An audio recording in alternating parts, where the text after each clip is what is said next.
Commission meeting, and thank you for joining us today. My name is John Milner, and I'm the chair of the Historic Preservation Commission. Typical of our commission meetings, we have a very full agenda today, and it's our goal to get everyone out of here early. As a reminder, please limit individual conversations during the meeting. This ensures commission members and applicants can hear one another. Please remain quiet until you are called upon. When you speak at the podium, please remember to state your name and address for our records. Before the commission votes on each item, I will ask if any members of the public wish to speak. Speakers are given 3 minutes to relay information to commission members. Please be thorough, but also mindful of your time. And with the very full agenda we have, I am just reminding, please keep your comments to 3 minutes. The agenda and documents for today's meeting are located on the PrimeGov site. If you're following along online, select Agenda on the right side of the Historic Preservation Commission meeting to see items being discussed. Written comments received more than 24 hours before today's meeting are posted online and were shared with commission members. At this point, new materials may not be shared with the commission. So if you brought handouts, examples with you, please keep them at your seat as we cannot accept and review. I repeat, we cannot accept new information to review in today's meeting that was not submitted previously. Keith, will you please call roll for us? Milner. Present. Gaines. Present. McBride. Present. Hoare. Present. Whitley. Present. Wood. Here. Have quorum. Thank you. Procedures for today's meeting are noted in the agenda. For anyone unfamiliar with the process, please refer to the procedures section. There are 2 items we like to note specifically regarding this meeting process. These items involve certificates of appropriateness and appeals. With certificates of appropriateness, after an application is approved and the 10-day protest period expired, the Historic Preservation Officer will mail the certificate of appropriateness to the applicant. City construction permits cannot be issued until the CA is issued.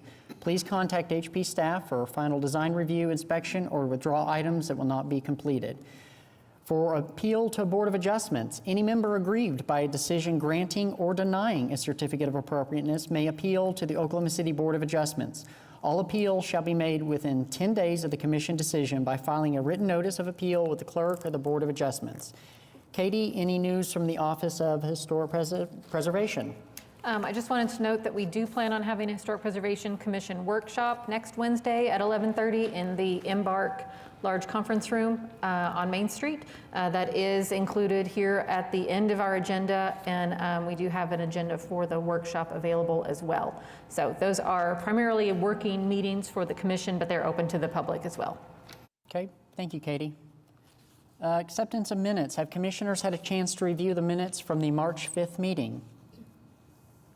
And if so, do we have any questions or perhaps a motion to accept? I'll make a motion to accept the meeting. Okay, we've got a motion to accept. Do we have a second? Second. Okay, commissioners, please cast your votes.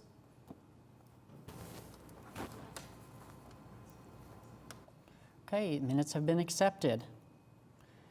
Okay, Katie, anything from code enforcement? Nothing particular to call out from the report. As always, reach out to staff or to the Action Center if you have questions about any items on the code enforcement report. Okay, continuance announcements or requests? Just the one uncontested request that is listed on your agenda. We need a motion to continue that to the June 4th meeting. Okay, do we have a motion? So moved. Okay, do we have a second? Second. Commissioners, please vote in PrimeGov.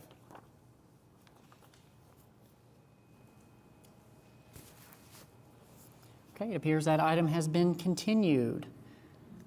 Okay, next public hearings. Anything for dilapidated structures? Nothing under dilapidated structures and nothing under National Register nominations. Okay, it appears we have 3 items on the consent docket. Yes, we have 3 items there. The commission can pull an item for discussion or can motion and vote to approve all of them on the consent docket.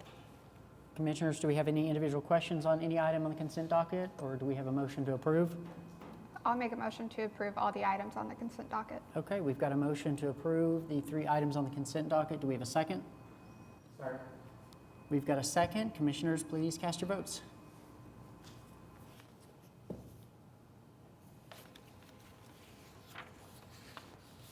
Okay, the 3 items on the consent docket have been approved. If you were on the consent docket, congratulations, your project is approved.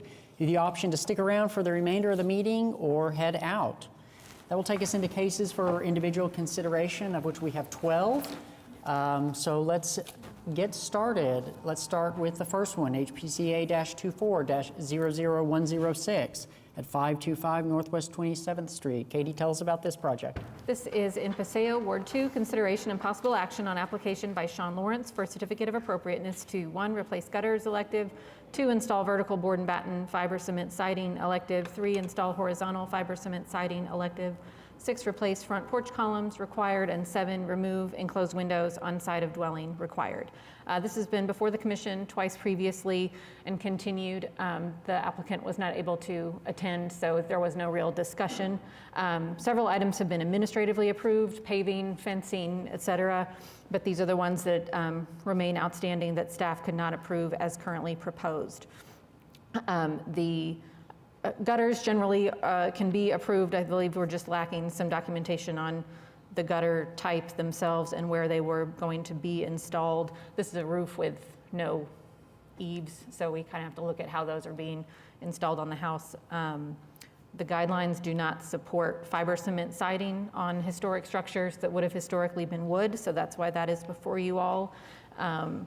The front porch columns, similarly, we were lacking detailed drawings, dimensions for the porch columns, and I believe they're also proposed to be wrapped with hardy, which the guidelines don't support for. They neither support nor prohibit hardy for porch columns particularly. There are some allowance for fiberglass columns, but generally we see wood as the approved material. And then windows on the side of the house have been removed and the openings covered over with siding. That was done without a CA, so that, and that's something that generally the guidelines would not support. So the commission has, staff report has a recommendation to either approve items with conditions relating to bringing each of those into conformance with the guidelines, or to deny the application today because we're out of continuances at this time. Okay, Katie, thank you. I'm assuming the applicant is present? Yep. Okay, and just state your name and address for the record. Sean Lawrence, 525 Northwest 27th. Okay, thank you. Tell us about the project.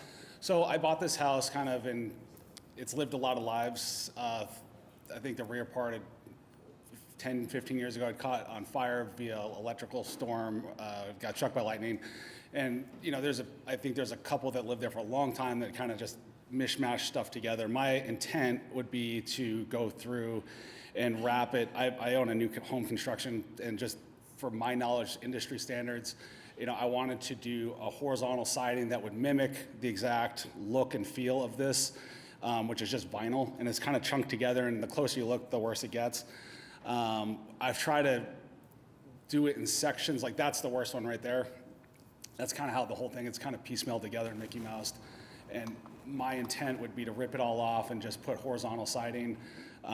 Again, trying to look and feel would be similar to what's already there, and it wouldn't really change the aesthetic look and feel of a historic neighborhood. You wouldn't even really know until you got close. On the front posts, I think I stated this before, but it's been a while. When the tenants that were in there moved out prior to me, when I just got started, they knocked that post out completely, so this porch was sagging.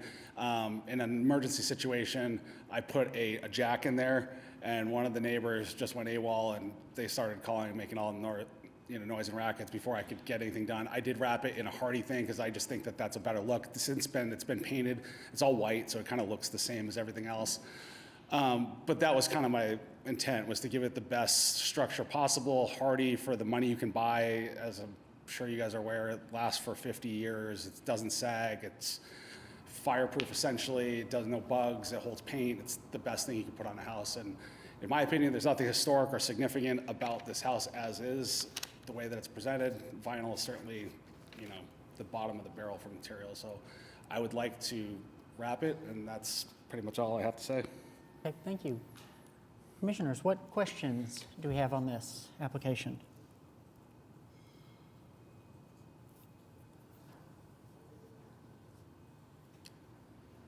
And that 521 house is the house that's to the right of me if you're staring in the street.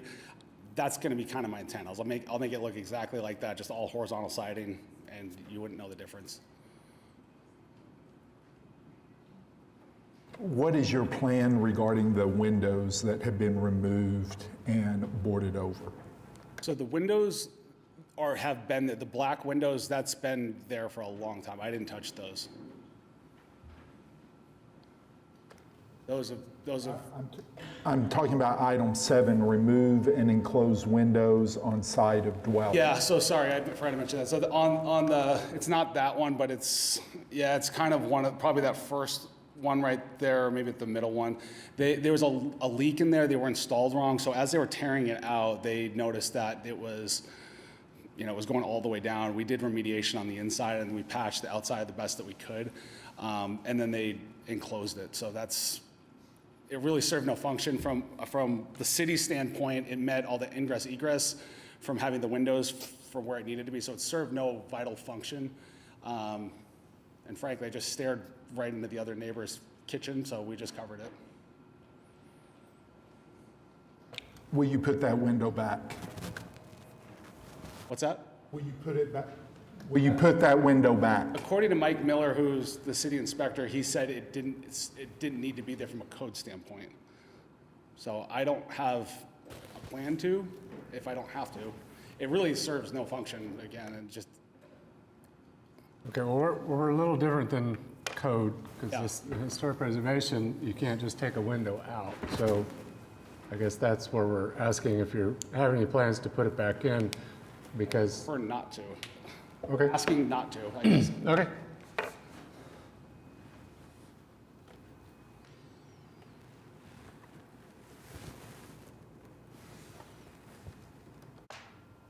Yeah, it's that one right there.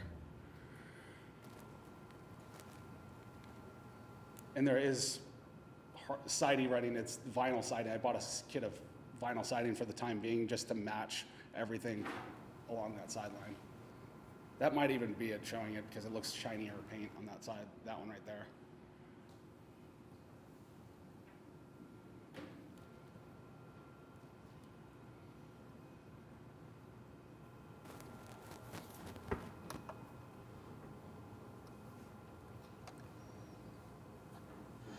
I think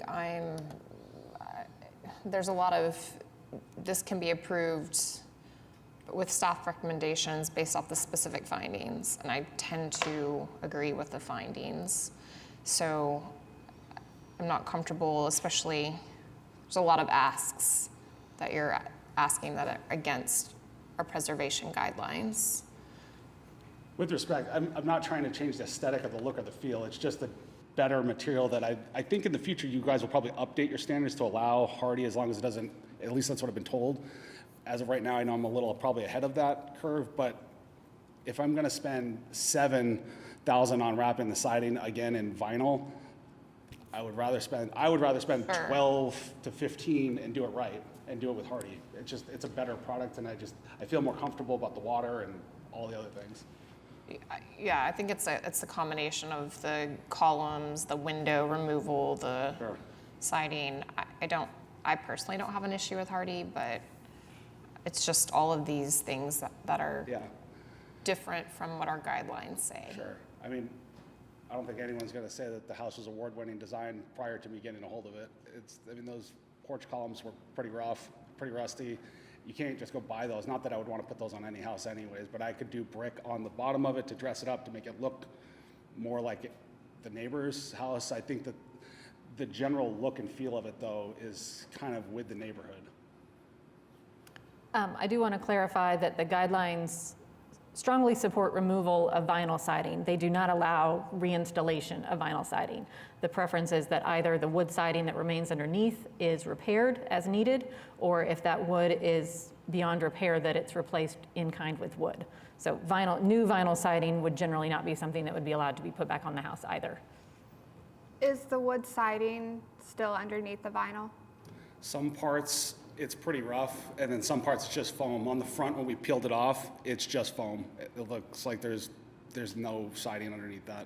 There's like an OSB, but it's been because it's been so wet and so all the cracks have gotten in there, it's pretty rotted.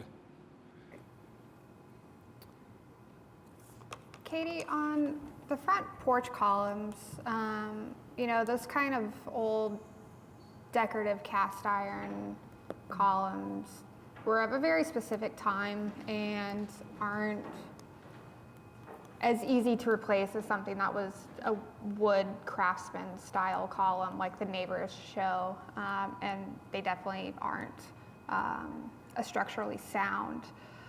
In the instances, like his case where he bought the house and one was already entirely removed, like, would we still have him try to replace that with something like pretty similar to what was there? Or I feel like that's kind of a special Yeah, so the circumstance. pictures on the slide here, these houses are all right together on the block with this house. And they are all the exact same layout, roof form, porch configuration as the subject property. And I would imagine, I would just guess, that that's what the original columns were on this house as well, that it was the brick pier and then the wood tapered. Okay, post on because that was top. my guess, because those are more like a late 30s, 40s. Yeah, so the wrought iron thing? was Yeah. probably done later, as probably the same time they put vinyl or some other type of siding on. I have those on my house. We see them a lot. The wood column rots out at some point and people go back with something else. So when we have that situation where the porch columns that are there, we assume not to be historic. The guidelines say you should base new columns on what would be appropriate architecturally to the house, appropriate to the district, on surrounding structures, all that sort of thing. So, you know, I think that the design of the columns that has been installed probably does no further harm than what was already there. Yeah. I do think that this might have been a more accurate direction to go in if we started designing those before the work was done. Sure. And I'd say, like, this is pretty common for what's all around the neighborhood, but when you remove those columns, the middle ones, almost all of these houses have a pretty significant sag. And I think over time, there's some that are better than others, but it's kind of, they all go to the same place. It needs 3 supports. Which mine does have. So to help kind of, I think we're trying to get our hands around all the parts and pieces here. So I think maybe it's helpful to kind of go through the items. So item 1 is replace gutters. Staff's recommendation is to do that. Yeah, those are already been done. They were- Administratively approved, so that's not, you're good with that and working with staff and we Yeah. can move forward with that one, okay? A couple of things were administratively approved, and I did those like end of the year. Okay. Item 2 is install vertical board and batten fiber cement siding. Item 3 is install horizontal lap siding. So is my understanding this correctly, and from my opinion, I would agree, Hardy is an upgrade from vinyl. I have no issue with the Hardy going in. I think the issue mostly is with taking out the vertical board and batten. Yeah, component. on my plan that I submitted, it was gonna be vertical in the front, just to kind of break it up a little bit. Sure. If that's too much radical change, I'm fine just keeping it all horizontal. Okay, so my opinion is the Hardy board is an acceptable material in this condition, replacing Yeah, vinyl if it all is horizontal. I don't want to speak for the commission, but I think that one can move forward with an approval. Yeah, if the wood underneath was in good shape, then yeah, I think we'd want to push for restoration of that and then using wood siding elsewhere. But if nothing is there and we're pulling off the vinyl, then I think I agree that Hardy is a much better material. So But staff would want to ask for, number 1, a condition that we get documentation of the wood siding, thorough documentation of Yes. the wood siding to show that it's not in a repairable condition. Number 2, staff would like to ask for a unique circumstance because we tell people no all day, every day of the week when they ask to use Hardy. And that's pretty concretely laid out in our guidelines that that is not allowed on a historic structure, so. but you told me it's coming as soon as the new materials are I coming. believe I said we've got guideline revisions that are in the works, and one of the things we'll be talking about is alternate materials. I don't know that we're going to go as far as saying Hardy's okay to replace wood. Here's the problem so- with the chicken before the egg. If I take that stuff off, the second, it's so old and brittle, if I remove that, it's cracked and it's gone. It's not reusable. So it's not like I can take off a side, document it, and say, hey, for whatever reason, here it is, and what do you guys think? If I take it off, it's gonna break. I'm just telling you, like, Take the vinyl off? Yeah. Yeah, so just to be clear, everyone's okay with the vinyl coming off. And if it breaks and doesn't release any hazmat or anything like that, that's your own means and methods how that happens. The question is, no one wants you to put the vinyl back. Okay. The question is, the guidelines support hardy in new construction. Yeah. It doesn't support it in existing facility or existing buildings. So what you would have to go back with would be the true wood. Right. So what we're saying is, when you pull that vinyl off, throw it away. It doesn't have to go back. Discard it. Yeah. You've got to document the existing siding below if it remains. And then what Katie's saying is, what we usually say is that if it's in disrepair, it has to go back with new true wood siding, is what the guidelines would typically require you to do. Yeah. Not hardy. So it's not a vinyl versus hardy, it's a Yeah. cedar versus. I mean, I'm not going to put wood back on, so I'm going to either, it's going to be either hardy or nothing for me at this point. I've spent so much time on this and so much effort on this. It's insane to me that, you know, it is what it is, but it's just, I don't want to put wood back on a house. I just think it's the same bucket as vinyl. It's for a little bit more, you get a lot more. So that's kind of what I'm asking for. Sure, no, I'm not arguing the And by the time I do performance this, criteria of tariffs the come materials. along, I mean, it's going to be 20% higher 90 days from now. Wood siding. It's another conversation, but it's the way it's trending. Understood. I view my role as a commissioner to enforce the guidelines. So if you're telling me that you're not going to put wood on, I believe we should deny this with prejudice. I wasn't asking for wood, I was asking for hardy siding, so. And hardy siding is not supported by the guideline. I would strongly encourage you guys to revise your sidelines, or your guidelines. There are a lot of laws. I'm the attorney on the group. There are a lot of laws I would like revised and taken care of, but until then, I have to follow the current ones in place. Okay. Okay, so it sounds like there's some further negotiation on the siding component. And I think what Katie's saying is, if we're gonna allow that, there needs to be a pretty good unique circumstance. Well, I'll settle for at least the post up front, and then maybe I'll wait for the guidelines to change on the entire exterior. But, I mean, I don't know really what you want me to do. If you want me to tear it out and put the Craftsman stuff on there, or wrap those with brick up to a certain point, I can do that. There's room for it. I think the challenge is, what we would want you to do, that boat has sailed. So now it's dealing with figuring out how to move forward with something that's acceptable to all parties, that meets the guidelines, Yeah. and bring it back into compliance. I mean, is it a huge variation to get it just on columns, hardy material? I mean, I think it's all kind of the same. It's all or It's a nothing? style and material issue. So for guideline, for columns, the guideline says the use of alternative materials for porch columns on primary facades such as fiberglass, which we take that to mean such as but not limited to fiberglass, may be approved by the commission if the finished appearance will be indistinguishable from the appearance, design, texture of the original or historic columns. In this case, we don't have historic columns to compare it to, and I think this does give you some wiggle room to approve an alternate material for the porch columns if you all feel like that design is compatible with the house as a replacement. I don't have an issue. Again, I don't have an issue with hardy personally from a performance standpoint. I think my issue with the porch columns is the scale of them, or just a little too heavy. But in terms of materiality, About as small as I could do by putting a jack in the middle of them, because there's a jack in the side of that, just FYI, just because I want them to be, we had quite a bit of sag in there prior to, like it looks on the other end, so I was trying to flatten it out as much as possible. I understand. There's multiple ways to do that. Yeah. What type of research have you done to determine what may have been the original columns that were on the home? None. Okay, so for instance, my home is in Crown Heights. We had a complete garage, had to redo a complete garage after the hailstorm demolished it. We spent about 3 months and finally found a picture of the original garage.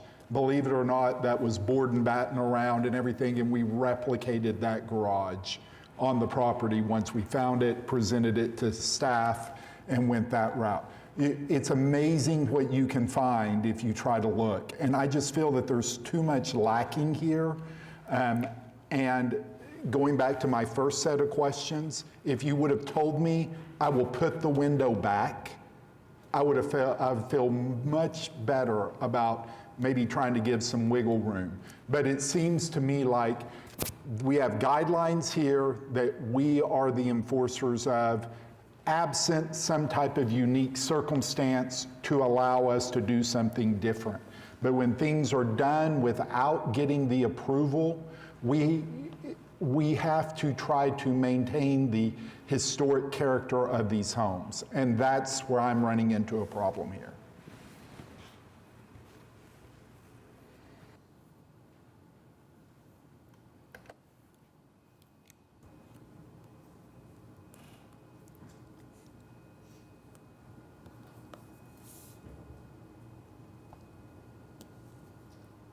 Commissioners, any other comments, questions for the applicant on this one?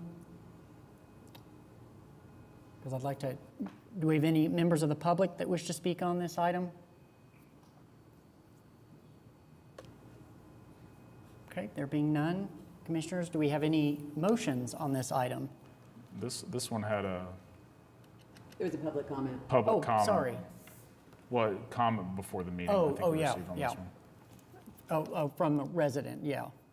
Commissioners, you get a chance to read that one? Okay.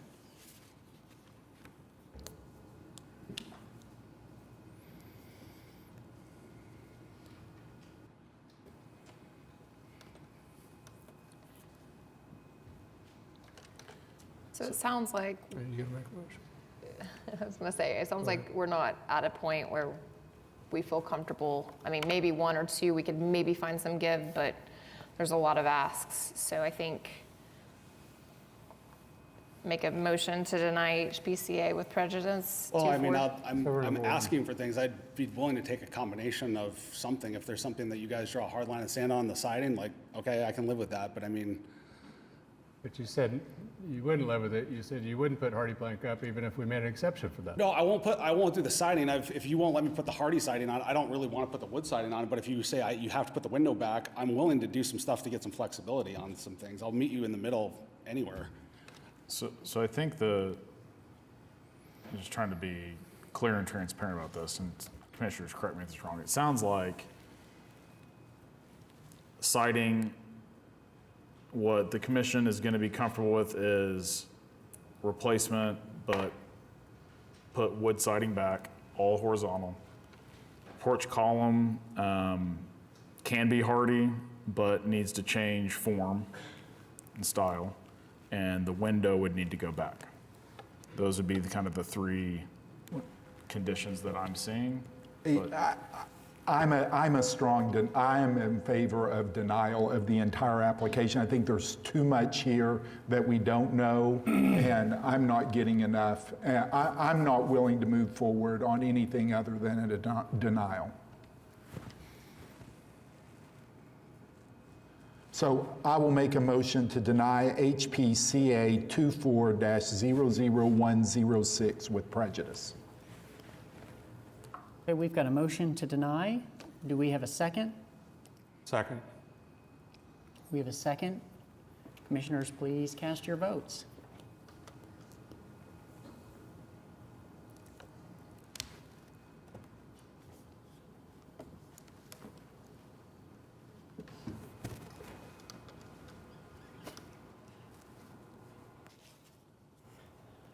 So everybody vote. We're waiting on one.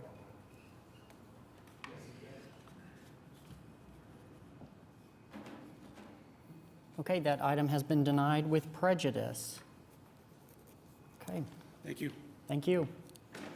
Okay, next up, we have HPCA-24-00126 at 610 Northwest 15th Street. Katie, tell us about this project. This is in Heritage Hills, Ward 6, consideration and possible action on application by Madison Tunglin, James Gray Homes for Megan and Daniel Bruner for certificate of appropriateness to 7 construct garage and apartment elective.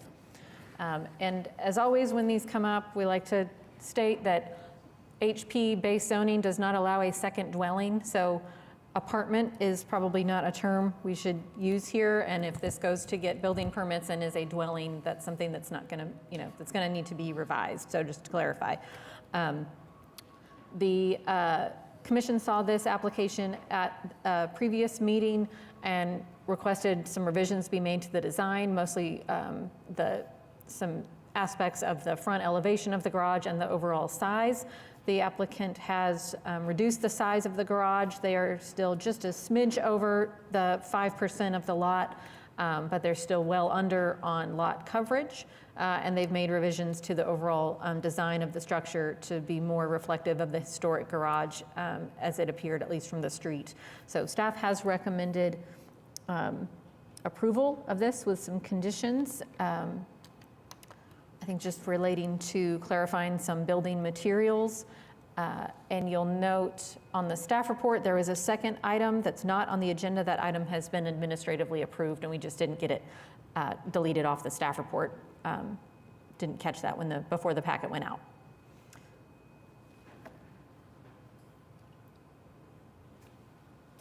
Okay, Katie, thank you. Applicant is present. I'm here. Okay, please tell us your name and address for the record. Dan Bruner, 610 Northwest 15th Street. Okay, fantastic. Tell us about the project. So we talked about it at the last meeting, and we did, update the design to try to meet what you guys requested, which was we decreased the footprint. We made it look more like the original garage, so took off several design features. We had a door on the front of the structure. We had kind of a little roof line, shutters. It just looked a little bit more like a home, and the recommendation was to make it look more like the original garage. So we took off all of those design features. If you can see, I think on page 207, maybe you can see the design now. It looks almost identical to what's there and then the part that's increased in size is set back. It has a different roof line, which was a request, and is not really visible from the street. So I think we tried to do everything that was requested. We're right at 5.8% of lot coverage. Don't believe the structure competes with the primary residence like it may have before. So. Okay, thank you. Commissioners, what questions do we have on this?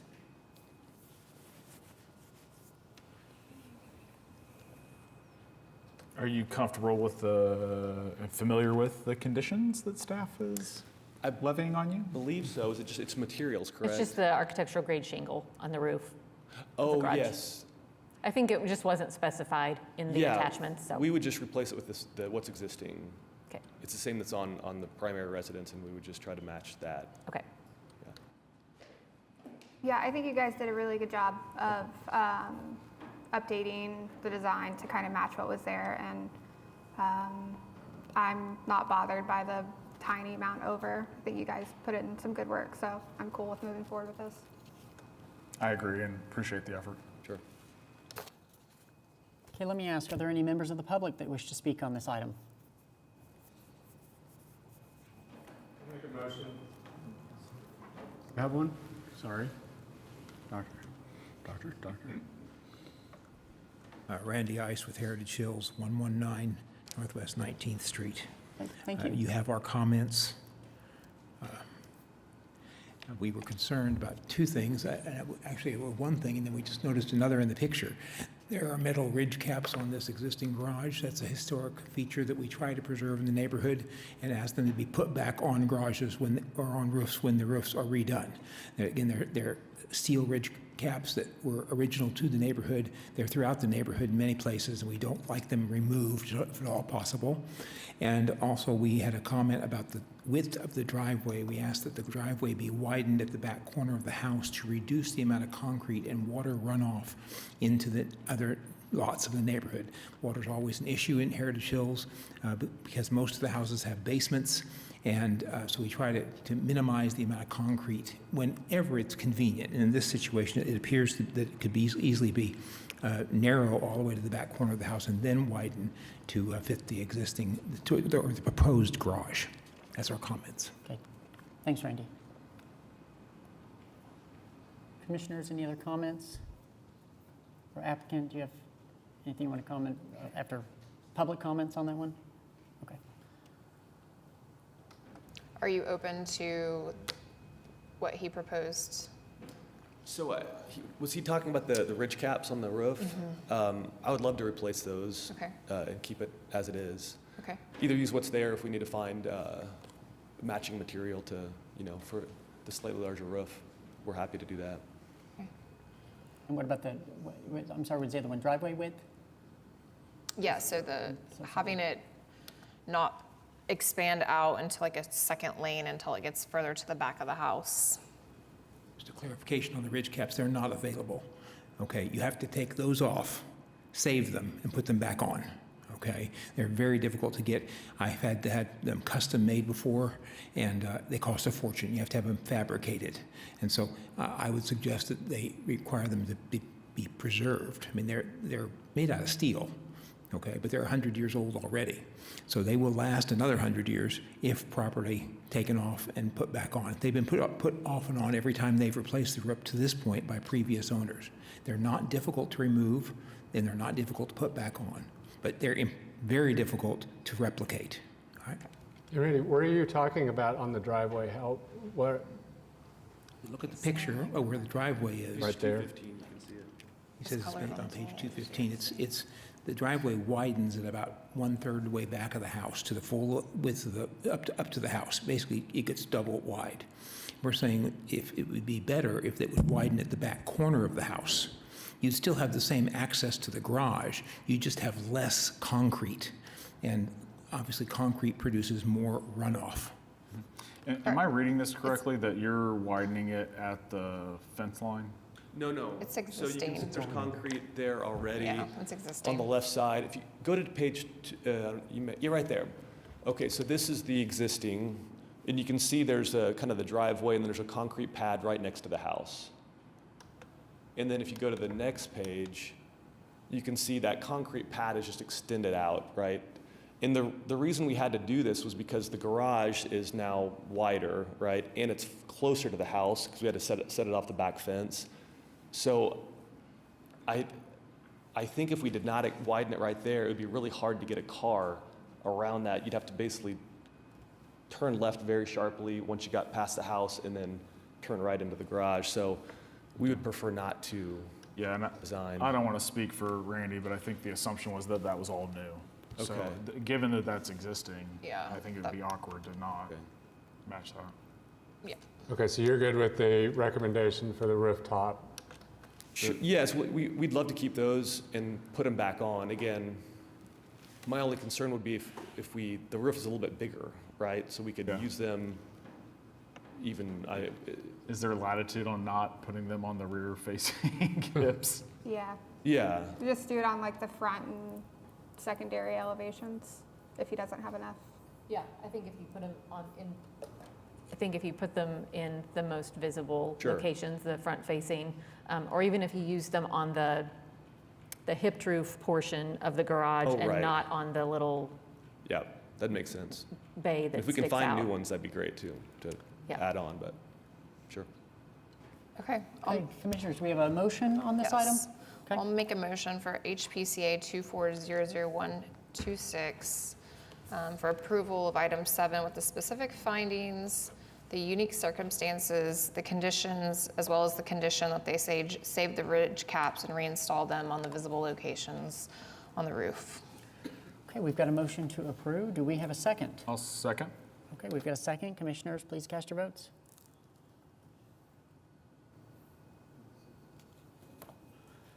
Okay, that item has been approved. Thank you. Thank you. Okay, next up, we have HPCA-24-00127 at 215 Northwest 17th Street. This is Heritage Hills Ward 6, consideration and possible action on application by Holly Hunt, Sam Gresham Architecture for Mallory O'Neill for certificate of appropriateness to item 5, replace door elective. And Holly reached out prior to the meeting to say that she was not going to be able to attend unexpectedly. And I don't believe anyone else from this property is present. We are this close to an administratively approvable door. We just had a couple of different pieces of documentation that did not match. So I think honestly, we could give this one more continuance, and before that next meeting, we'll be able to administratively approve it. But they're going to replicate the historic door. Can we make a motion that that's required and pass it if they have it? Say that again. If you said you just need some material, Yeah, I mean, we could do it either way. We could approve it with conditions that they submit that to staff. Yeah, let's do yeah, that. Okay. Yeah, so they don't have to that waste that time won't coming be a, back, and we don't have to that waste our won't time. push it off another month. Okay, I still need to ask, do we have any members of the public that wish to speak on this item? There being none, commissioners, do we have a motion? Go ahead. I'll make a motion for HPCA 2400127 to replace the front door with the necessary submissions to staff that makes them comfortable. And if they cannot make staff comfortable, then they'll have to come back. Okay. Okay, we've got a motion to approve with some conditions. Do we have a second? We've got a second. Commissioners, please cast your votes.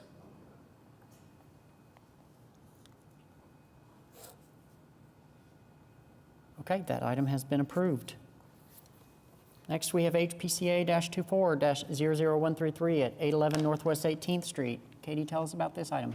This is in Mesta Park, Ward 6, consideration and possible action on application by Andrew Thomas for Edward and Mary Clark for certificate of appropriateness to 1, construct garage elective. The commission saw a different version of this proposal at a previous hearing, and it was continued with a request that some revisions be made. What you have now is basically an open-sided structure that will function as a garage from the alley, with garage doors that line up with the fence to either side of the structure, but then within the backyard is open on 3 sides. So it kind of looks like a garage without garage doors from within the backyard. And I think staff has recommended either continuance if the commission felt that further revisions needed to be made, or you also have a recommendation of approval with condition that some of the materials be further specified to staff. Okay, is the applicant present? Yes, my name is Andrew Thomas. I'm the architect for Ed and Mary Clark. Okay, and please state your address for the record. My address is 1704 Dorchester Drive. Okay, great. Tell us about the project. Well, this project is fairly simple. The homeowners would like to have covered parking in the back. You can see there's an existing concrete parking pad that is in remarkable existing condition that we want to keep.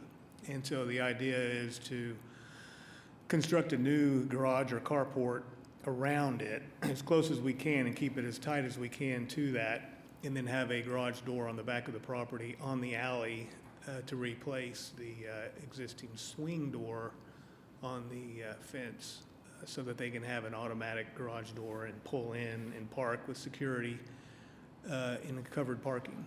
And the original submission was a enclosed garage, but based on some of the comments from the meeting, we went ahead and revised that to be open, and but just to keep the garage door on the back. And beyond that, really I think the number one concern, well, not number one concern, but one of the concerns was the oversize. I think it's a little bit larger. I did reduce that size as much as I feel comfortable with, trying to keep that existing pad that we're not going to disturb underneath the pad with new footings. So if we can keep that realistically as close as possible, it will still be a bit oversized. But you can tell too, there's a slope on the property, and the existing parking pad does have a retaining wall aspect to it. You can see over here on the right-hand side where there's steps, concrete steps on the, right there. So there's no way they can really utilize much of the room on either side as far as an oversized structure is concerned. And, if we can just utilize this, they could have that covered parking, and security is a major concern as well, and then just right up into the house. So that's really just kind of the long and short of it. Okay. Commissioners, what questions do we have for the applicant?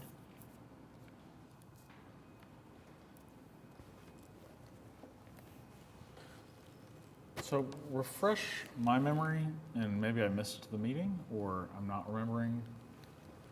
What comment led to advising not having doors on the back? Not was the- having, You said it was revised and doors to the yard side were omitted. we had it built to where we would actually have an entry door at the steps, and we revised it. We just got rid of that because one of the questions was that there was too many windows on the original design, and then it also had a flat roof. And so we decided to change that. Also, another consideration came out. We had originally priced this construction, and a full garage might be just a little bit out of the price range for what they wanted to spend on this. So we went ahead and decided to reduce this into more of a carport structure. Okay, and just, that's more my curiosity because this is unique. But those openings are not visible from the public right of way, only visible from the backyard. So I don't really have a problem with it. Just, I don't know that I've ever seen a hybrid garage, not in garage. So we actually have several older examples throughout the I wouldn't say historic examples, but examples that have been there for 20, 30 years where there is a carport that comes right up to the fence, and in the fence is a garage door. So you see what looks like the roof of a garage above and beyond the fence, and a garage door at the fence, but then if you go back into the backyard, it's not a garage, it's a carport. And I don't know the history of who was doing those and when and why, if it was just a cost savings to install them that way, or if they were replacing a garage that had been there but didn't put the garage back. But we've got a couple examples of those. But yeah, I think the comments at the meeting before were not necessarily specific to saying, do this with it, make it an open carport structure. It was more just comments leading to a redesign, and then that's the direction the applicant went. Okay, and I just wanted to make sure that that wasn't like a misunderstanding of a comment that led to something that the client doesn't want, or, you know, going down a rabbit hole or something like that. But if this is what they want and everyone, it's okay with me. Yeah, I appreciate that. It was definitely a combination of some feedback from the pricing as well. So it had a lot to do with it. Okay, any other questions from commission members on this one? A written comment, right? Written comment, yeah, from sorry, the neighborhood. from Mesta. But also, do we have any members of the public that wish to speak on this item here today? Okay, there being none, there was one from Mesta Park. It looks like it was just committee supports the staff recommendation and shares concerns with the size of the proposed structure. So the proposed structure is 462 square feet, so 12 feet beyond the 450 kind of baseline for new garages. I think between the fact that it's on an existing pad that's already there and that it's an open air structure, staff was not terribly concerned about that extra 12 feet. And then Katie, under staff recommendations, it says continue item 1 and then it says approve item 1. Is that supposed to be an or? Yes, I think we're missing an or there. Okay. I'm giving you two options. Okay, and are you comfortable if we elect to go with the approve item 1 option? There are conditions. Applicant provide all required product documentation to staff prior to issuance of CA. Could you repeat that? I'm sorry. There's a condition under the, staff is recommending a condition which would require you to submit all required product documentation to staff prior to issuance of the certificate of appropriateness. Absolutely. You're comfortable with that? Oh, yes. Okay. And I think there might have been some, I had submitted those documents with the original application. They may have gotten dropped off after the revision, so, but anyway, yeah, we'll be happy to make whatever Okay. specifications are necessary. Commissioners, we have a motion on this item. Yeah, I'll make a motion to approve HPCA 24-00133 with the specific findings and conditions noted in the staff report. We've got I'll a, second. and we've got a second. Commissioners, please vote in PrimeGov.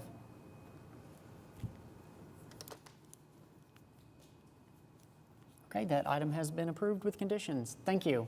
Thank you very much. Yep. Next up, we have HPCA-24-00138 at 424 Northwest 29th Street. Katie, talk to us about this item. This is in Jefferson Park, Ward 2, consideration and possible action on application by Leah Jensen for certificate of appropriateness to item 1, replace garage with accessory structure required. So this property had a small, less than 400 square feet garage that is no longer extant, has been removed, and proposes to go back with just an accessory structure that's not a garage, just a building in a slightly larger footprint, but essentially the same location, same footprint as the structure that was there historically. Staff's only real concerns with this was that the siding is proposed as board and batten. The structure that was there previously had lap siding. Typically, our approach would be to say go back with what the siding was that was on the previous structure.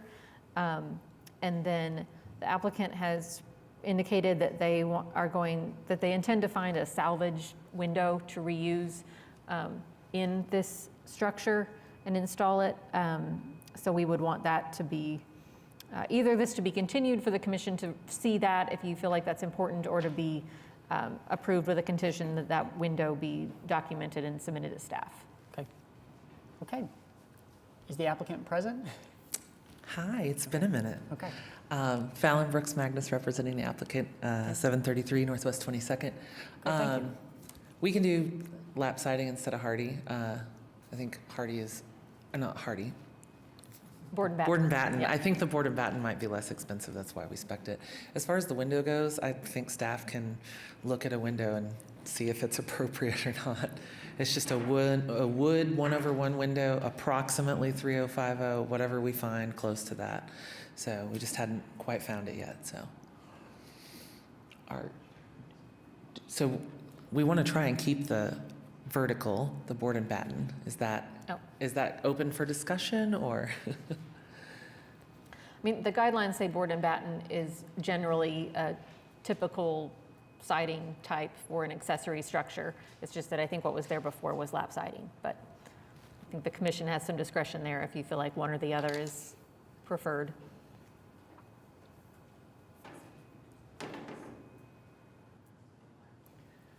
Okay, commission members, we have any questions on this item or comments? I do. Was the building that was removed, did it go through the proper processes prior to being removed? I think we don't entirely know what happened to the structure that was there before. It was there and now it's not. I think So, if you look at the no. previous application that came in, I mean, you can tell that it was, it was a windstorm away from blowing over on its own. So I I think it was so small that it was one that probably wouldn't have required a demolition permit. Oh, it would. So it may have just and I don't think it had any utilities or anything hooked up to it, is my impression. So technically, yes, that should have had a CA, but. I had nothing to do with it. It wasn't me. Before your time. It was before my time, before I got the call. So just to be clear, we would like to retain the board and batten. Is that? Well, so if there was no problem in the way that the existing building was replaced or was removed, could this be construed as a new accessory structure as opposed to a replacement, which would then open them up to the board and batten? I think that's I like fine. the way she thinks. Okay.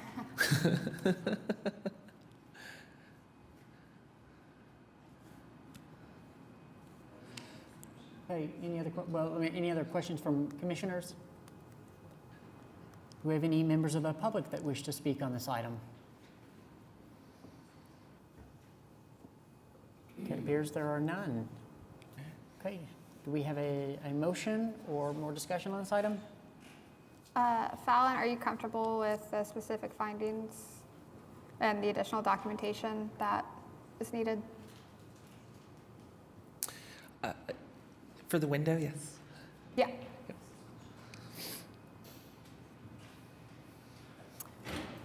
Okay, well, I guess I will make a motion to approve HPCA 24-00138 with the specific findings and conditions noted in the staff report.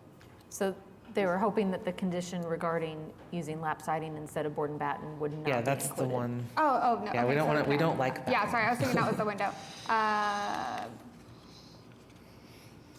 Yeah. How do I phrase that? Board and batten's fine. Just don't do that, commission? Just with the condition that documentation of the window to be installed be submitted to staff. Okay, yeah. For the specific findings and the additional documentation regarding the window is submitted to staff. Okay. Okay, we have a motion to approve with conditions. Do we have a second? We've got a second. Commissioners, please vote in PrimeGov.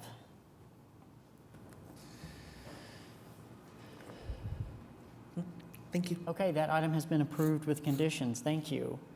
Next, we have HPCA-25-00001 at 442 Northwest 20th Street.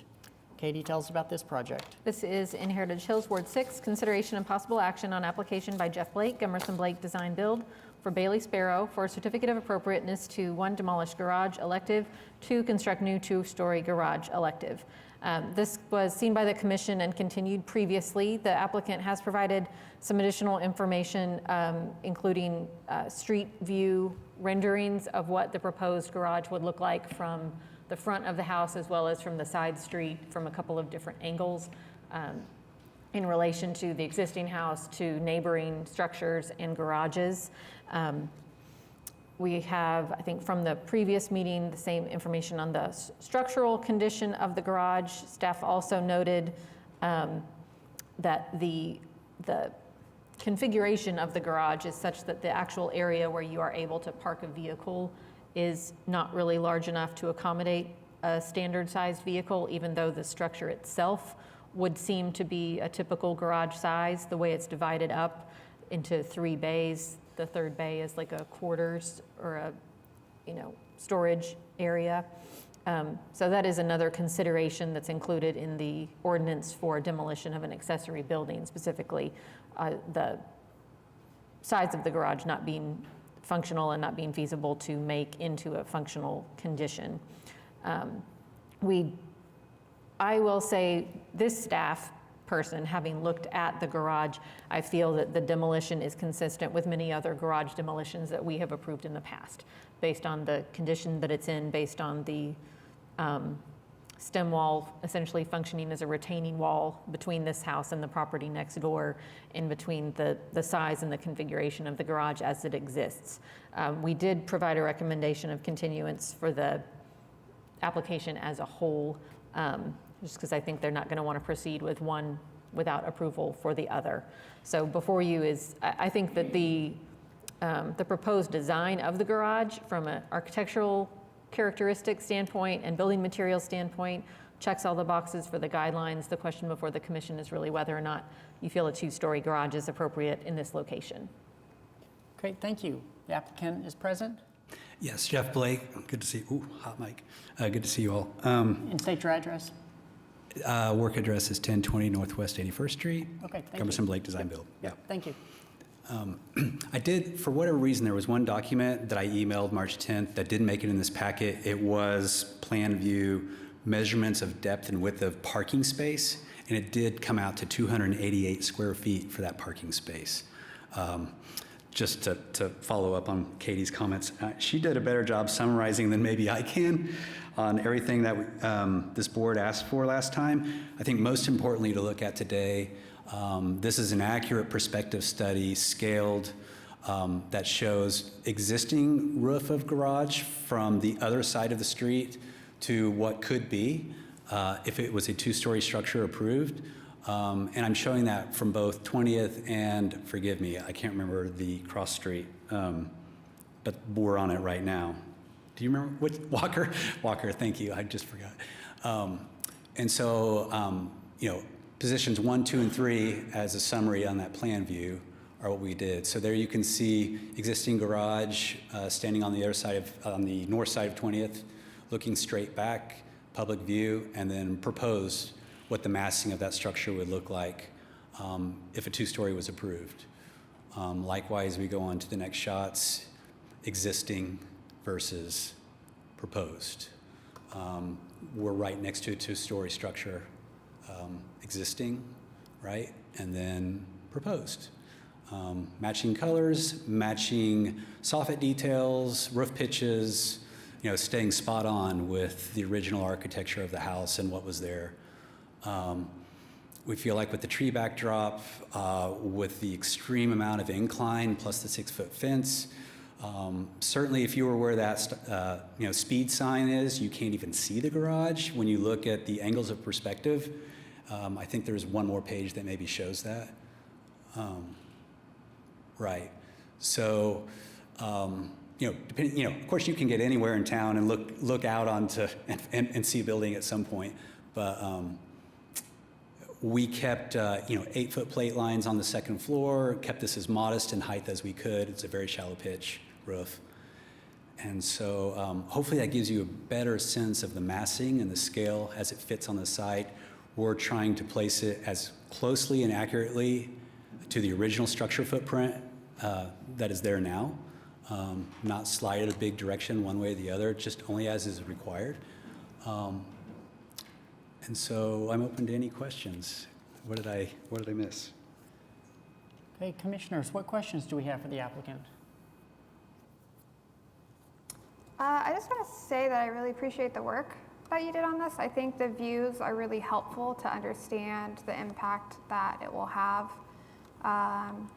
And I also remember one of the big concerns last time was the footprint. And I appreciate that you guys have taken care to reduce that quite a bit, if I remember correctly. Like it was almost like 900 last time, I think. It was like somewhere in the 8. The first floor footprint's never been big like that. That might be another case, maybe. Maybe I'm getting confused. Because I just remember it being bigger. I don't think I revised the footprint of the garage, but I did clarify existing footprint to proposed. Oh, maybe that was it. Okay. But either way, I think I just wanted to say that additional information has been helpful, and I think it's encouraging to hear Katie give us some additional color on the existing state of the garage. I think I said this last time, I personally don't have any issue with the 2-story just because we do have the adjacent structure there. I know there are some that don't quite see that as the same because of the grading, but the guidelines do technically support it regardless of the grade. Yeah, I'm in agreement. I mean, I think that if that people would not generally drive down that street and realize, oh, that wasn't originally a 2-story. It looks like it fit in, looks like it could have been there all along. So I don't have an issue with the height.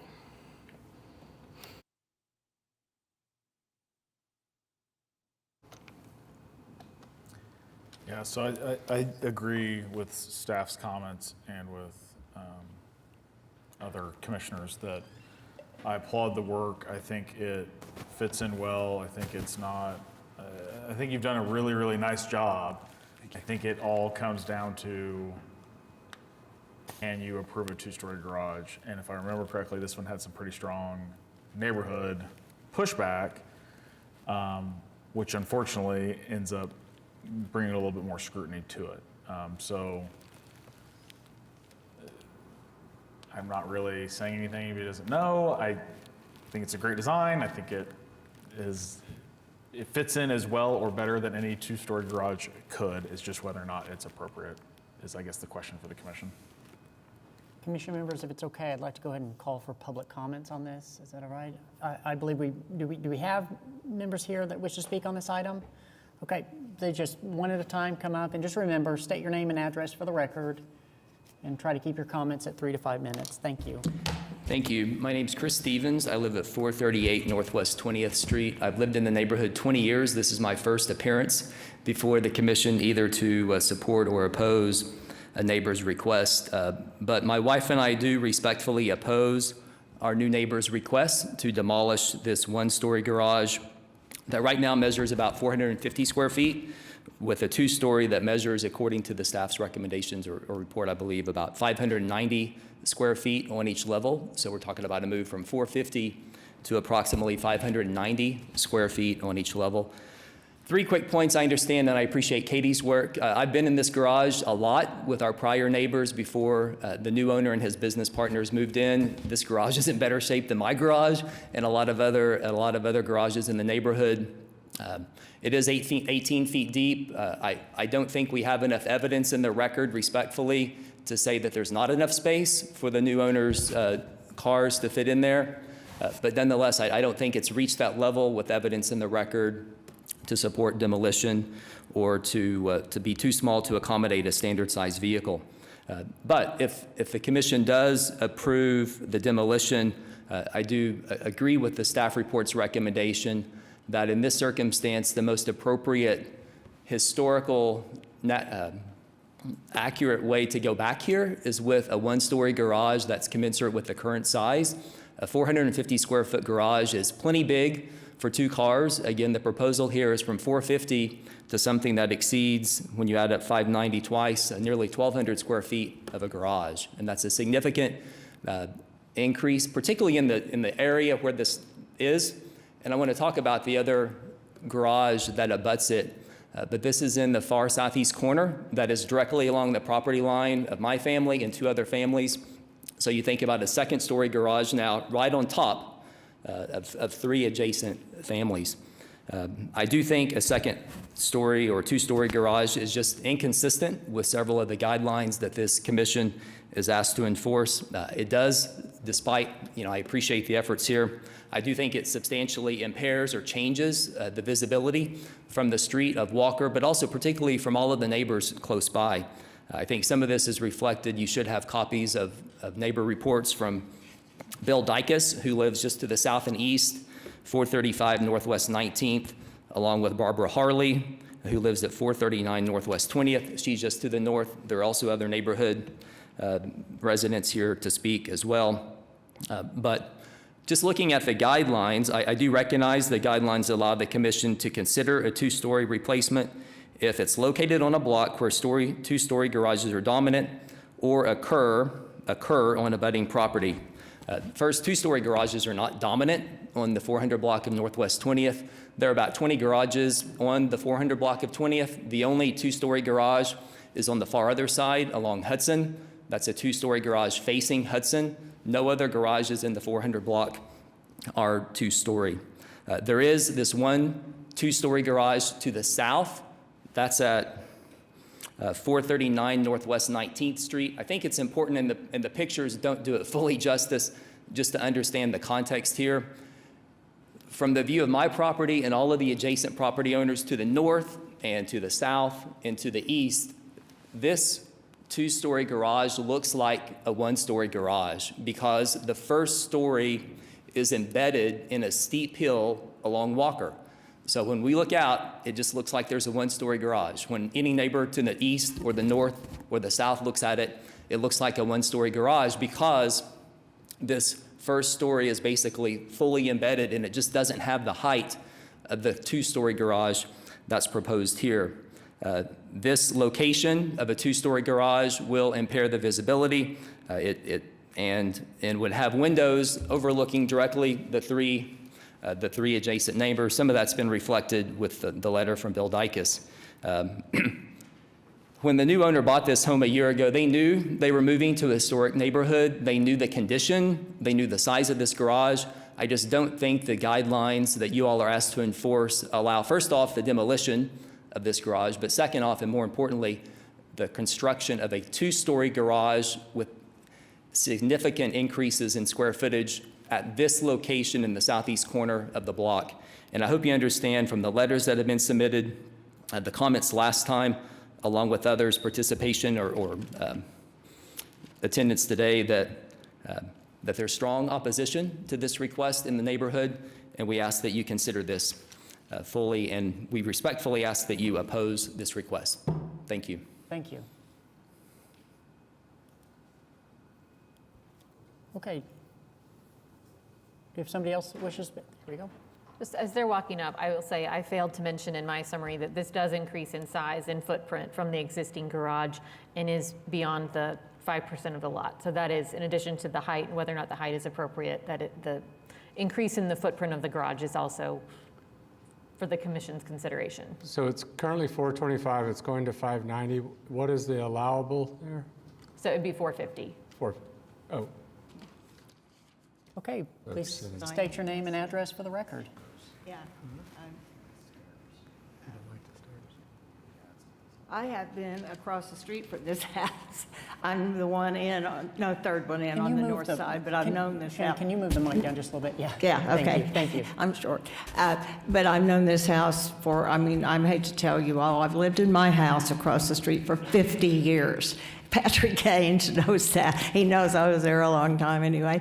But this is just inappropriate. First of all, when they say they're next door to the two-story garage, why don't they build a garage like that and put the garage down in the ground like the one behind them? You know, you don't need to build, because from the street, I agree, I think that it was already said, this will look like another house in a backyard. And there aren't any other really two-story houses except up at the next corner and maybe 1, 2 down, but it certainly just is not two-story really, I don't think. I think maybe a 1.5. But I just think, and all the neighbors that I've talked to really don't think this is a good example to start for the neighborhoods on our, you know, our streets. Our houses are all approximately 2,100 square feet to 2,400 square feet. They're not big houses, and so they can't really handle a lot more construction. But anyway, does anybody have any questions? Because that's really just what I want to say. And I just think that it's inappropriate in this location to build a two-story garage. Thank you. Okay. Oh, my name, Shannon Rundle. I know Molly McBride. Okay. Yeah, thank you. Thank you.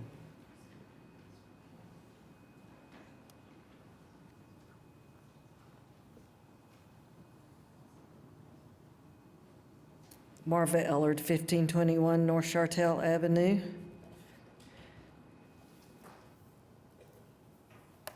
So I spent this morning reading the International Code, Building Code, which was riveting. The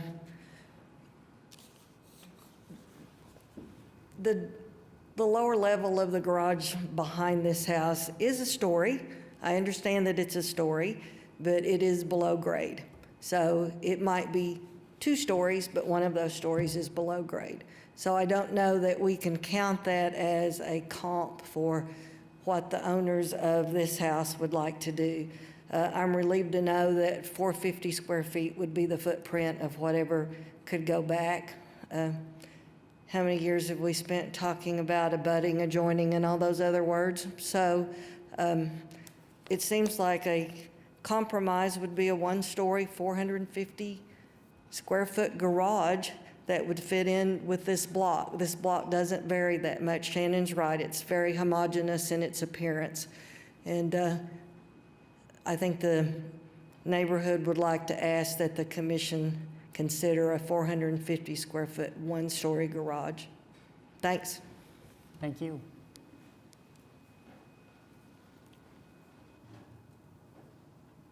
Okay, do we have anybody else that wishes to speak on this item? I just wanted to hit a few things real quickly. I reached out to Katie to talk about the 450 feet versus the 5%, and you know, vehicles are large now. Katie said there has been some leniency passing a little bit past 450 feet. These owners have a large vehicle. It helps their cause, their function of the property to go just a little bit bigger, and that's the only reason I did that. I do want to point out we are abutting a 960 square foot 2-story garage, indifferent of the elevation. And so I was gut checking the amount of mass and size of that structure, what they have done with that to what we're doing. And so I'm trying to play friendly within, you know, not abuse that privilege, but do what works for my client and keep the massing of the structure as small as possible. I understand no one wants change. I understand that it's something new and different. I just ask that you consider the way this will really look on the property, and I think it'll fit into the neighborhood wonderfully, and I appreciate everyone's consideration. So to speak to the comment about the 450, we have had in the guidelines for quite some time now language that says that you can expand an existing garage up to 450 square feet or 5% of the lot, whichever of the two is larger, and that the commission may consider a number of other factors, including things like the size of other garages on the block, including how visible from the public right-of-way, an increase in size beyond that 450 is going to be, compatibility with the historic structure, that sort of thing. So yes, we've seen over time garages come in that were, above and beyond that 450 square foot kind of baseline, where the commission felt that that increase in size was justified for a number of different reasons, whether that was the character of surrounding garages in the area, or because it was going to be mid-block and you wouldn't be able to tell that, well, it actually goes 10 feet deeper into the yard. A large lot where they're still well under on lot coverage, even though they're at the threshold for garage size. So yes, we refer to that 450 square feet as a hard line sometimes, but it's really intended to be sort of a guide to, this is what generally an appropriate size for a new two-car garage is. Katie, I do have a question, and it goes to what Ms. Ellard said. I'm intrigued by the comment of, is this really a two-story garage abutting it, with 3 sides of that garage being below the ground? I mean, it's clear from this view, it's a 2-story garage, or it's a garage with one part of it that is not covered by dirt, but from all other sides, it does appear to be a 1-story garage.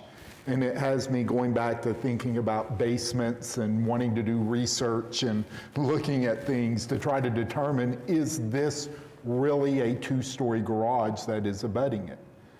I mean, do we have any guidance in our guidelines as to something that is below ground on all 3 sides, except for the fact that they have cut out the ground on one side to put garage doors in?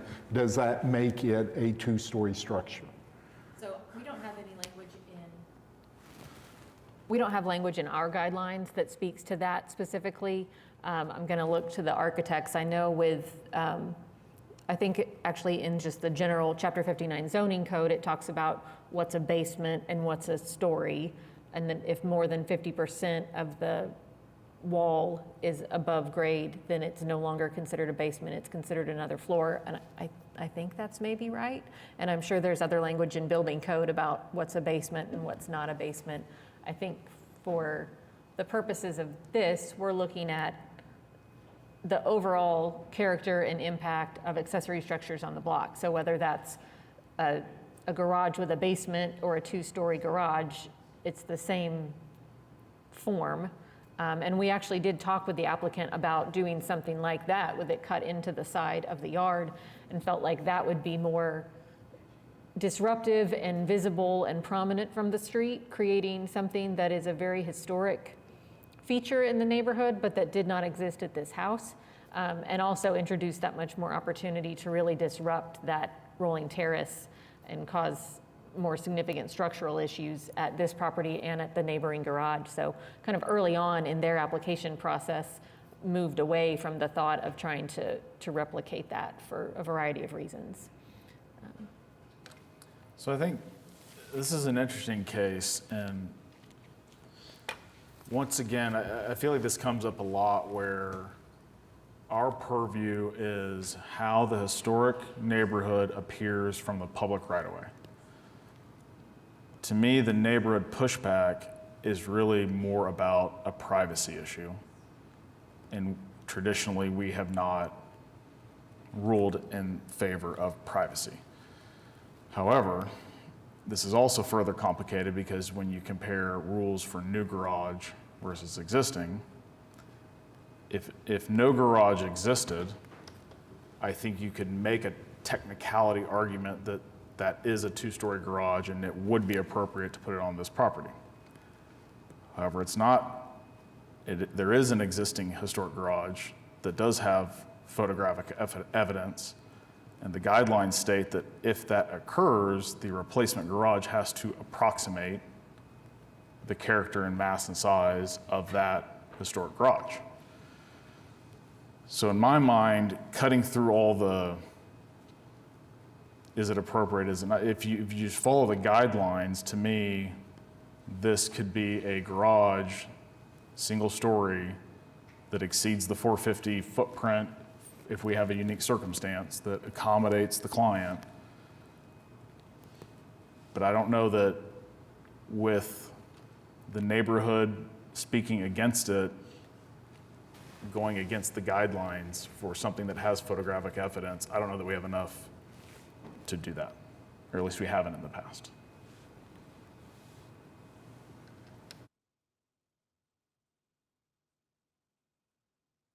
Commissioners, any other questions on this item? Comments? I think I said last time, I don't have a problem with people having garages that can house 2 full-size cars in these neighborhoods. I mean, I think our changing climate, everything about it requires us to try to protect our property.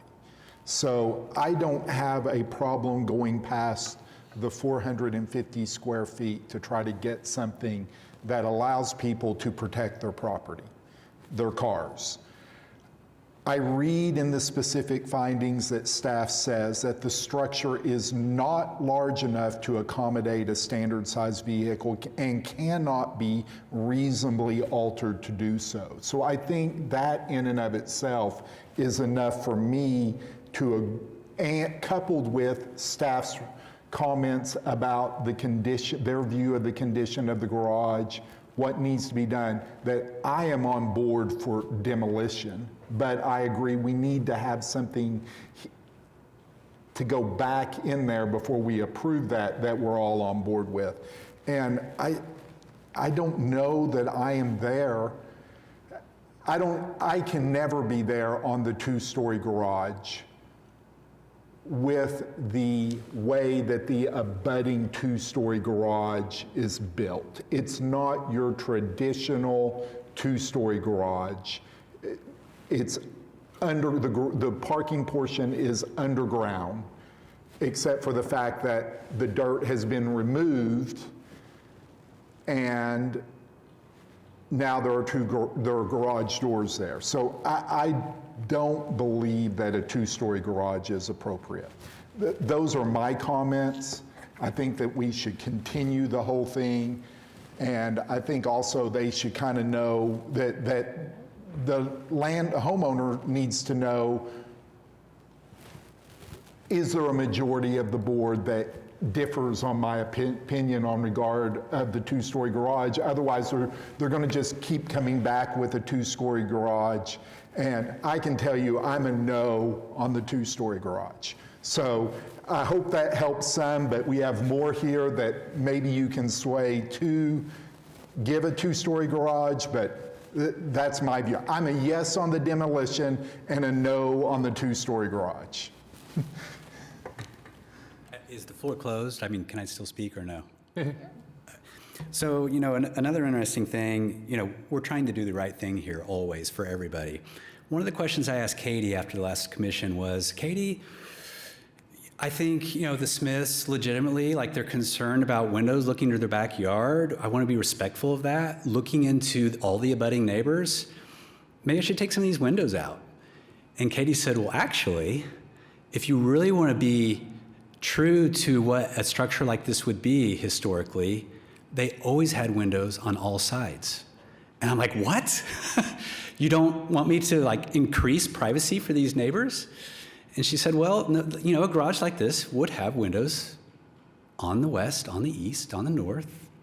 And so I was ready to pull windows. I was ready to provide increased privacy. I spoke with Amy. I understood her concerns. It went beyond just privacy. I don't think anyone wants their clear blue sky blocked. I don't know how to address that. This is just change that's unfortunate. But I want everyone here to know that I asked that question of privacy. I was concerned for the abutting neighbors, and the response spoke to the historic preservation aspect of windows, not the privacy aspect of windows. And so I was not even expecting the answer myself, but I'm trying to play the right way given the feedback from staff. I hope that helps. To address that, the privacy is not a concern of mine. In my house, upstairs, in every window, I can see in every backyard.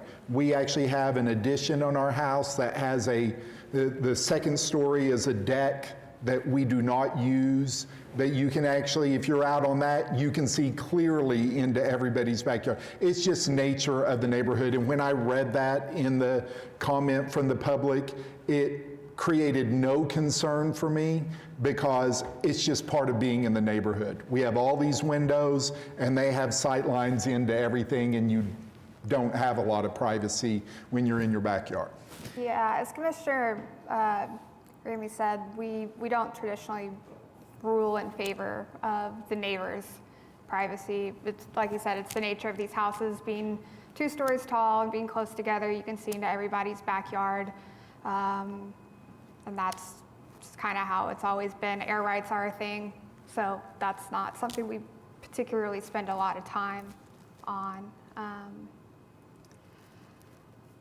I get a lot of the concern about the 2-story garage. Our guidelines don't say anything about grading. So I don't know, I can't use that personally to say no to this because it is, half buried. It's still, by code, is a 2-story structure. And based on the views that you've provided, I don't see that as any more offensive than if we approved some kind of addition onto the back of that house, as far as like irreparably damaging, the views that would have been there historically or whatever. I think what you've designed fits in really well and mimics the existing house. I personally would be okay with it, but I understand the concern among other commissioners. I wanted to address to Gary's point, and a few others, in the ground elevation versus up on the hill, right? And I will tell you, if you drive by that street and you go back to my perspective views that I presented, this buried in the hill garage shows way more height, way more elevation at the street level than our structure ever will.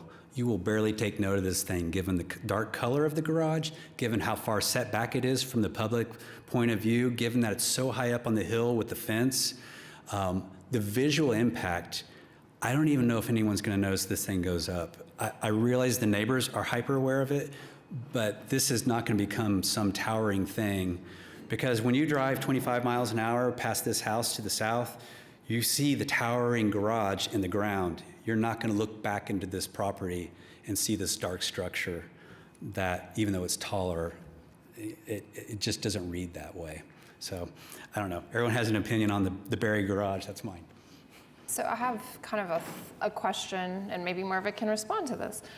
If there was a proposed addition to the back of the house, 2 stories, I'm curious how that would be received from the neighbors in the neighborhood.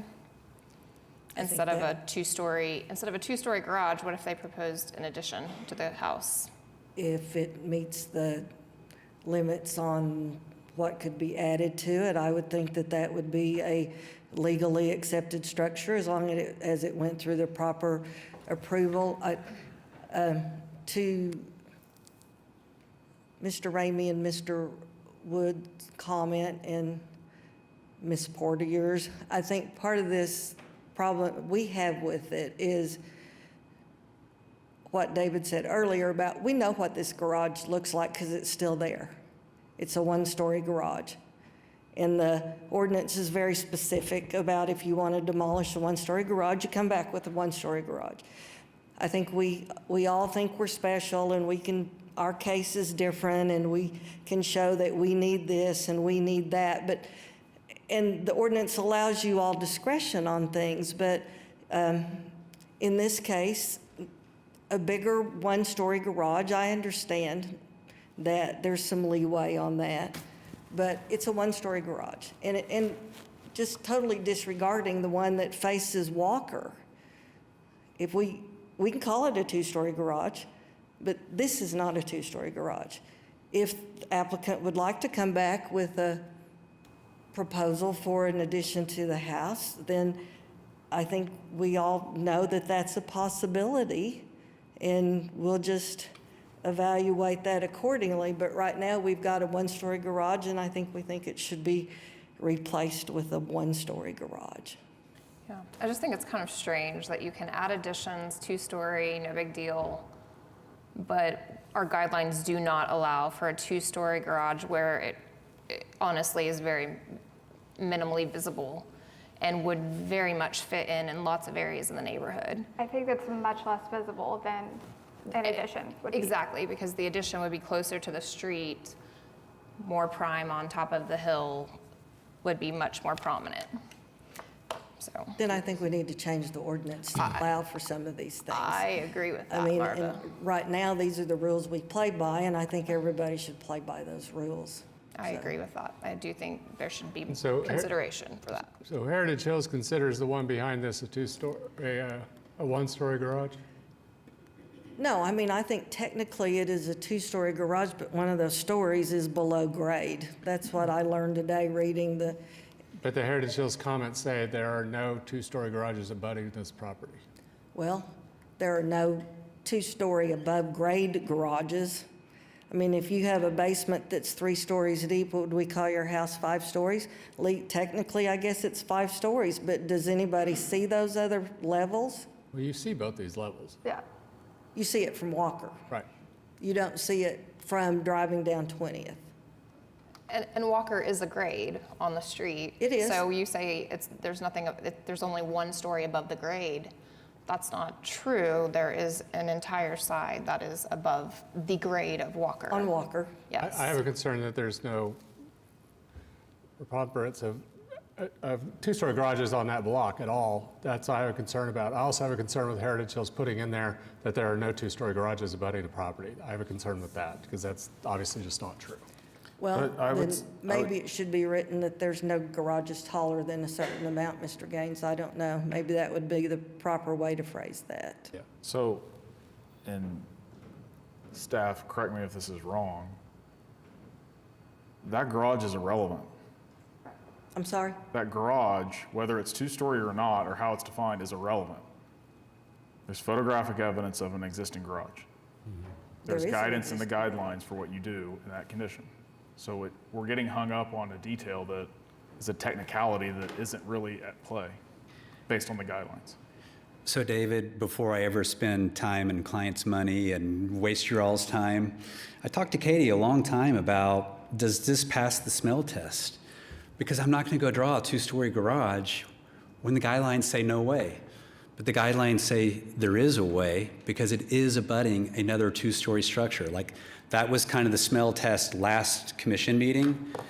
Is there a case for a two-story garage to go on this property? The answer I thought I heard, and what I heard before I ever started drawing this project, is yes, because in fact there is a two-story garage, regardless of its elevation, directly behind it.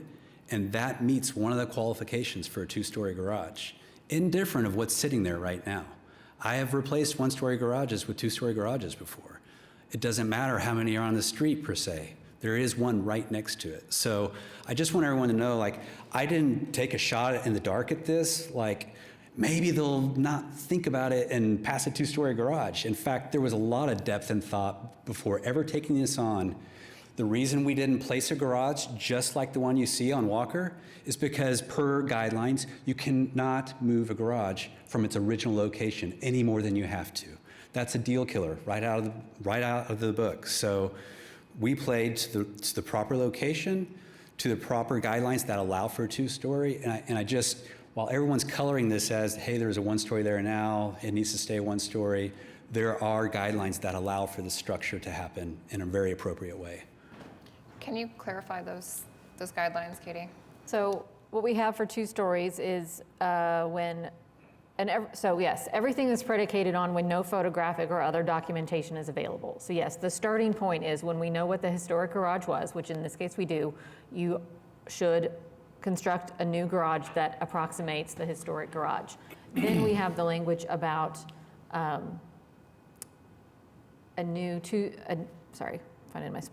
A new two-story garage should be similar in height to the historic two-story garages of adjacent properties in the streetscape and of the historic district.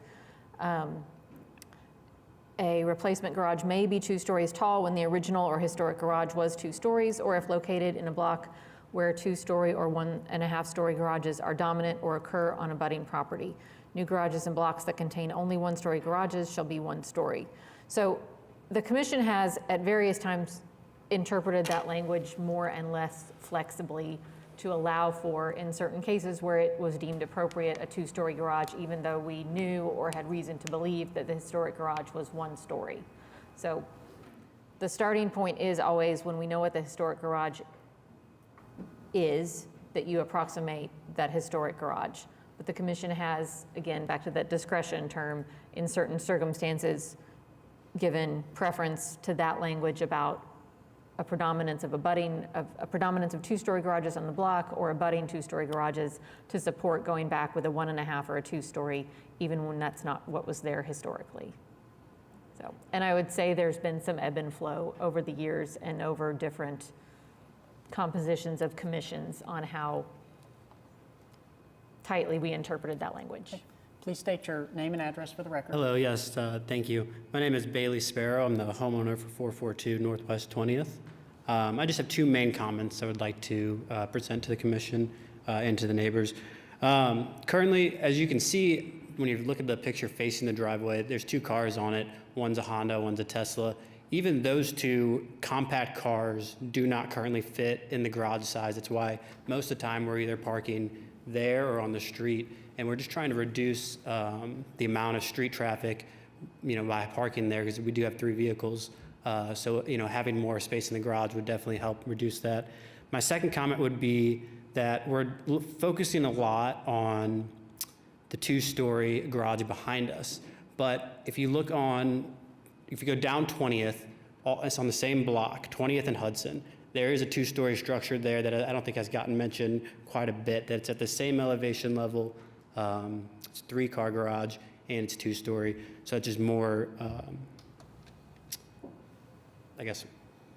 more towards my argument of why this should be allowed. Thank you. Thank you. While you're up there, so it's clear we have some discretion. We have a ton of opposition from the neighbors in the neighborhood. I would say that if there was no opposition, people could make a unique circumstance very easily, I would guess, on this commission to approve the 2-story garage. With the opposition, I think that makes it very challenging. Would you be open for approval of just a single-story garage with the same footprint, which is above the allowable, and be okay with that approval today? Demolition, single story. I think we're really trying to get that 2-story. And we were, like to Jeff's point earlier, we would have been fine with building it off Walker and doing it exactly like the neighbors, but to his point and to the guidelines, you're not allowed to move the structure. Yeah, I think the off Walker would be almost more invasive to the historic integrity, for sure. So I don't think that is a viable solution. I think due to the neighborhood opposition, and again, the discretion that we have, I'm gonna lean towards the neighborhood and say that a 2-story is not allowable or appropriate at this time. I would caveat that I do think the guidelines do need to be considered for future revision. So that is my stance. As a 1-story, and for the demolition as a 1-story, I would approve it today. Otherwise, if somebody makes a motion moving forward as 2 stories, I will deny it. Thank you. I think we've given you enough consideration to do a continuance, and then as an applicant said last month, shoot your shot. So to me, the hangup is getting it in compliance with the guidelines. I 100% agree. You have done a wonderful job. You have been sensitive. You've minimized your floor-to-floor heights are as tight as they can be and still be comfortable. So it's a wonderful design. And I want to be clear about that. It's just whether or not it's supported by the guidelines. And if you can make that case. So Could we make a motion to approve it if it were only a single story, or would those designs have to come back? You all can approve things with the condition that something be submitted to staff for as much as you want. Typically, we would not have that dramatic of a change to the design, just going to staff and not coming back to commission. Well, and the reason the footprint is what it is because it includes a stairway. So it, I'm Get fine some with the bonus there. footprint of being a little More above and space. beyond, but I was Sure, just wondering okay. if a motion were to be made for it to be, for demolition, which I know we can't make it contingent upon the replacement of a garage, which is concerning, but for a single story, basically just removing a height off of the garage, if that would be appropriate. Well, and I think the applicant would have to agree to. Oh, This is Chris Stevens again. I just want to follow up first on Gary's point. I don't want privacy concerns to be, highlighted too much. We're trying to follow the guidelines. It seems like what you all have are multiple guidelines. The easy approach is we know what's there, and only in these situations, if you have a true textualist approach to the guidelines, only when we don't know what's there, then we may look at abutting properties. And here we have what we believe is very weak precedent for an abutting property where, for all intents and purposes, on the north, south, and east, it looks like a one-story. We appreciate at least what I hear to be the momentum perhaps to a one-story. I do want to relay, though, the concerns of the neighbors that we're still looking at a 30% increase in footprint, even with a one-story. So we're moving from a 450 to a 590, and we just haven't heard, even accommodating for the Tesla and the other car that they've mentioned, a reason basis, and perhaps if it's reduced to one story, some of that footprint will decrease, but we're still concerned about a footprint, given this area, of a one-story garage that's significantly larger than what it is now. If we approve a one-story on this, then they would lose the stair, of course, and then that's almost 100 square feet right there. That would be off of it, and then you're at, 490, and then you're basically there. And we've approved bigger than 490 before, so. So do we have a motion on this item? I guess the question is, would appreciate you all- like a motion for approval of a one-story, reducing it with the stairwell out, or would you like a continuance or a denial? Not you, no, the applicant. I'm looking at the applicant, the homeowner. I might represent. So if we can just entertain this, I know this is going long, I apologize. Is there any pathway worth pursuing for a continuance with a two-story structure? Or is the sentiment that neighborhood, dislike of this project is just gonna kill it no matter what? I mean, I don't wanna waste your time. I don't wanna do this another month. If truly the neighbors rule and we can't evolve and grow in this neighborhood and increase the values of the property, even though it's completely cohesive and fits beautifully, I couldn't design this any better, then you just tell us and we'll stop. If somebody wants to make a motion for the two-story, I would I'm love not a willing to motion do for the that. two-story. I've been sensitive. I've talked to Amy Stevens. I have talked to Randy Ice. So it can't be a It seems to be that no one wants change no matter what. And I hit that every time I do a garage. Nobody wants change, period. And all I can do is try to make this look like it always belonged there, that it's conservative, it's massing, that it does comply to the guidelines, which it does. I even asked about privacy for all neighbors involved. That was advised by Katie to go in a different direction. So I have played by the book. I mean, I don't know what else to say. I would love to see a motion to pass a two-story. I mean, We've worn it out. Okay. I'm in agreement, nobody wants change, and I also know the first four items on this have all been about garages. So there's clearly going to be a continual conversation that we're going to have, which is why I am saying and advocating we do need to re-explore the guidelines. That being said, I have said where I am today on the stance. If somebody else wants to make another motion, they're welcome to. So if I may, Daryl Calloway, staff, would the commission be in favor or more supportive of a 1.5-story garage? Just trying to see what you all are wanting to see there. Oh, that's also something if the applicant. Neighborhood? I mean, I don't think a 1.5 would change the views that drastically.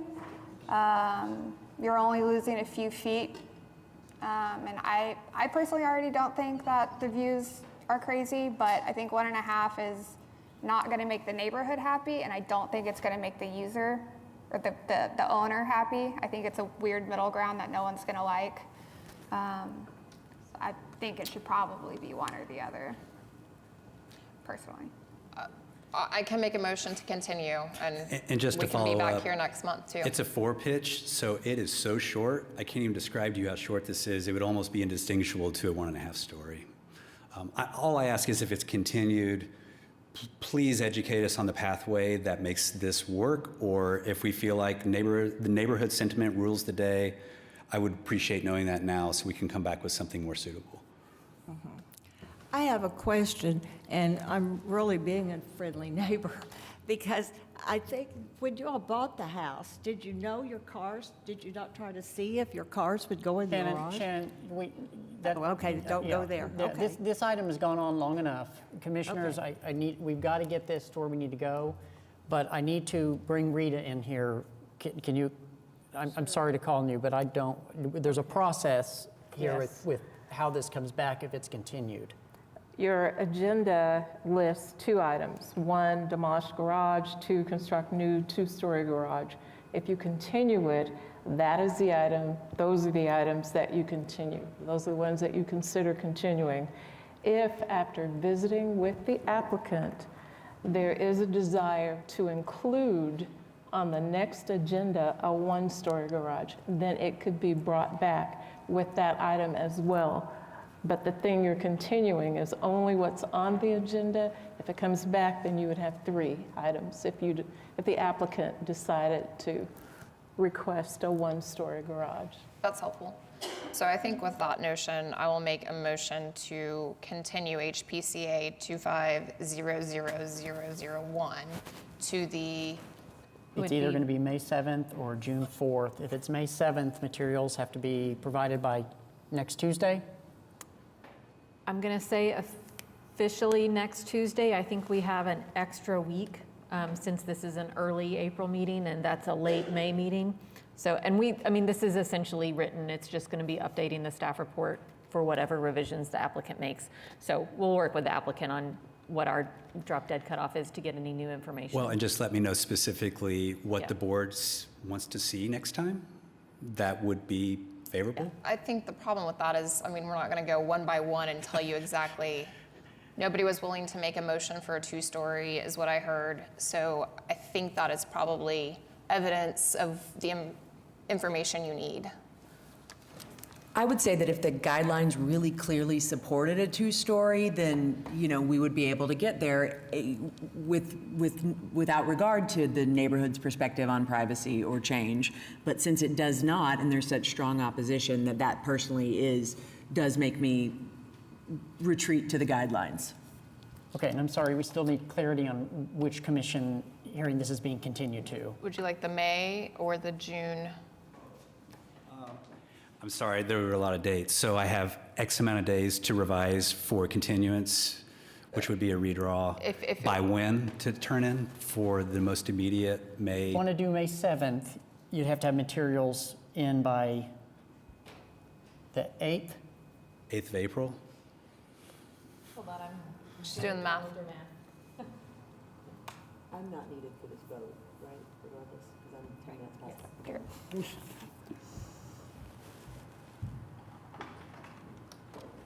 I'm going to say April 15th.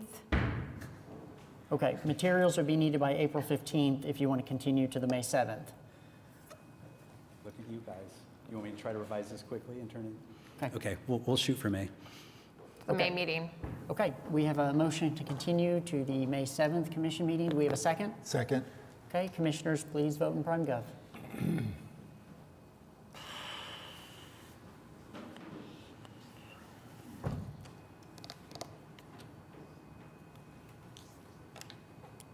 Okay, that item has been continued.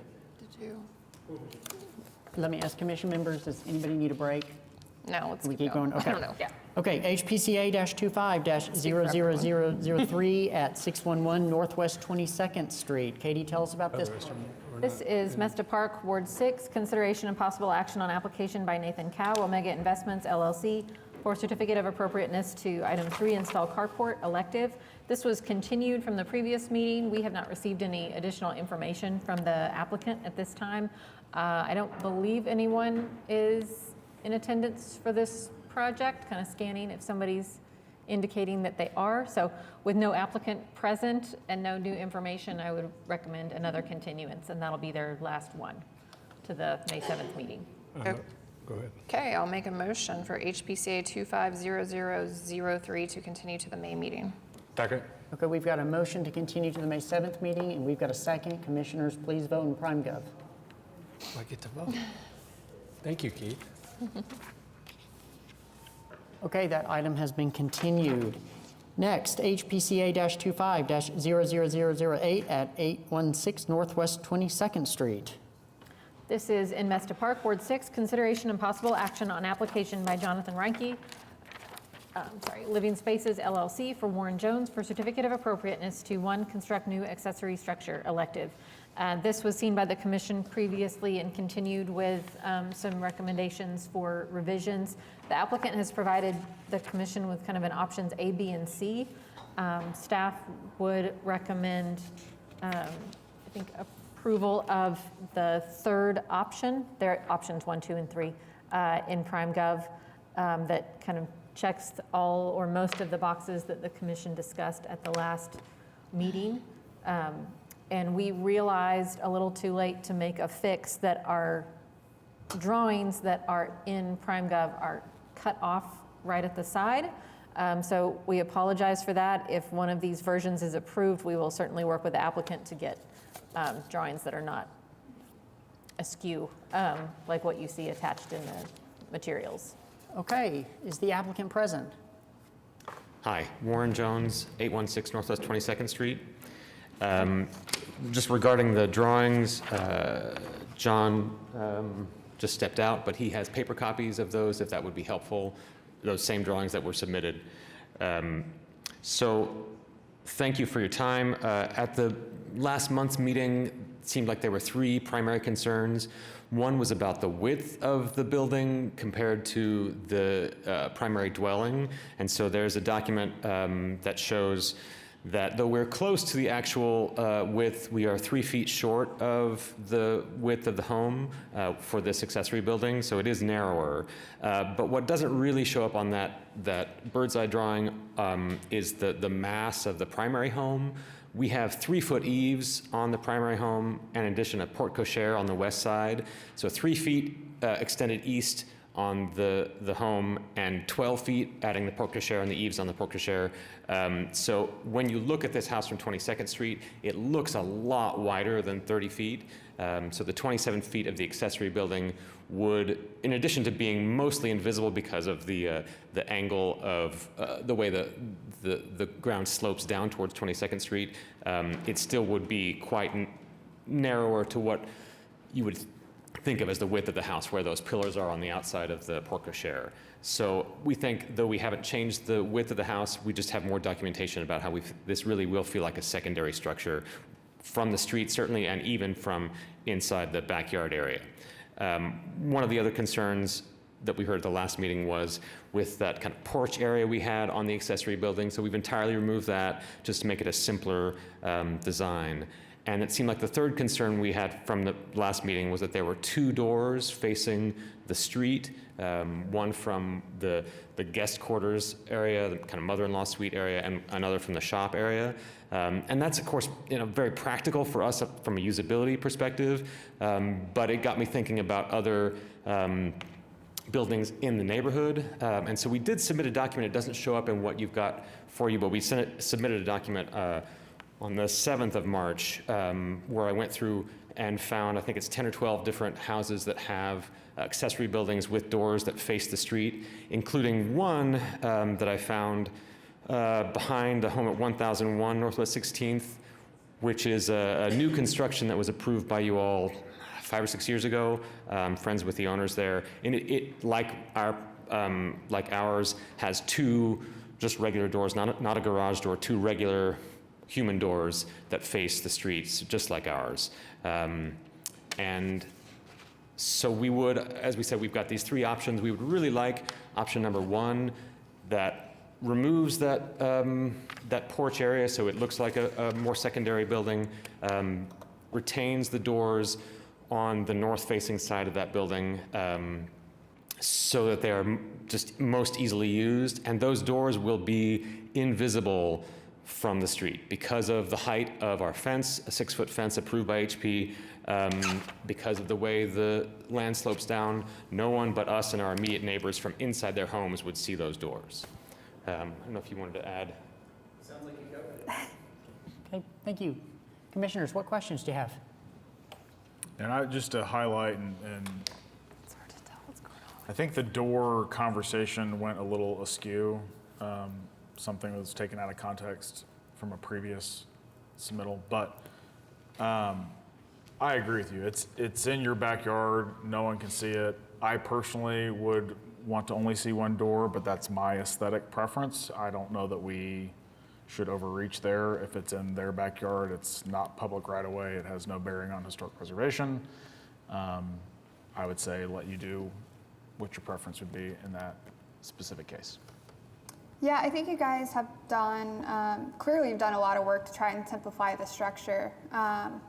I mean, it was pretty cute last month, but yeah, it was, kind of competing with the house a little bit.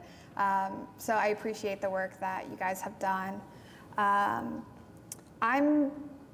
in agreement with Commissioner Remy. It's, your property to do what you want with it and access it the way you want. It's not seen from the right of way. So I can get on board with the 2 doors. So I'm fine with option 1 if that's your preference. My only comment is that on the right side, that window proportion is a little wonky for what is historically accurate. So I might reduce the width of that or, I don't know, revise that slightly, but I don't know that that's necessarily a deal breaker. It's just kind of what stood out to me. Are you talking about, sorry, John Reinke, owner's contractor for this property? So in your comments, are you talking about the north face with the window adjacent to the door? Yeah, where you've got the little hexagon louver guy at the top. Because you said option 1 was your preference, right? Correct. Yeah, and I'm fine with that. That's the proportion of that window stood out to me a little bit.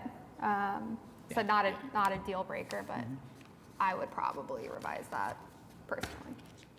Yeah, you may look at the proportioning of the window openings in the existing house as kind of some hint for guidance on what an appropriate proportion might be.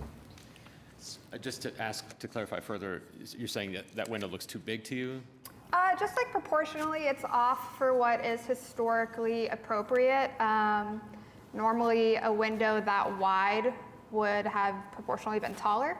So I would either reduce its width a little or, rework the elevation so that maybe it's a pair of 2 windows or something. I don't know, but I think, a good guidance is to look at your house and kind of see what those window sizes are.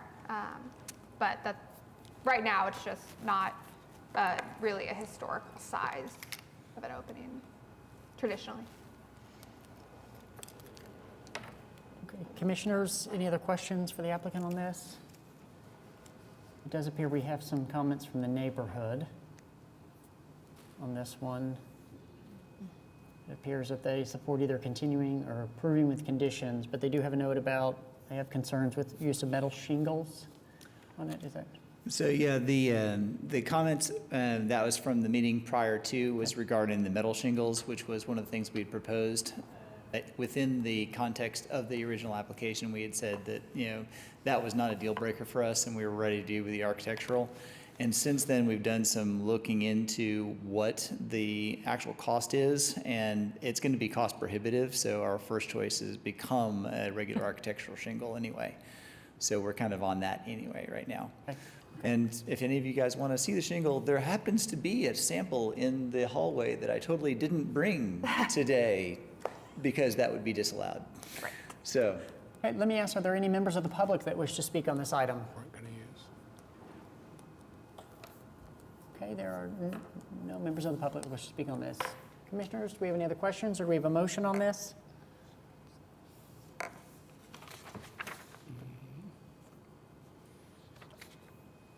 I'll move approval, HPCA 2500008.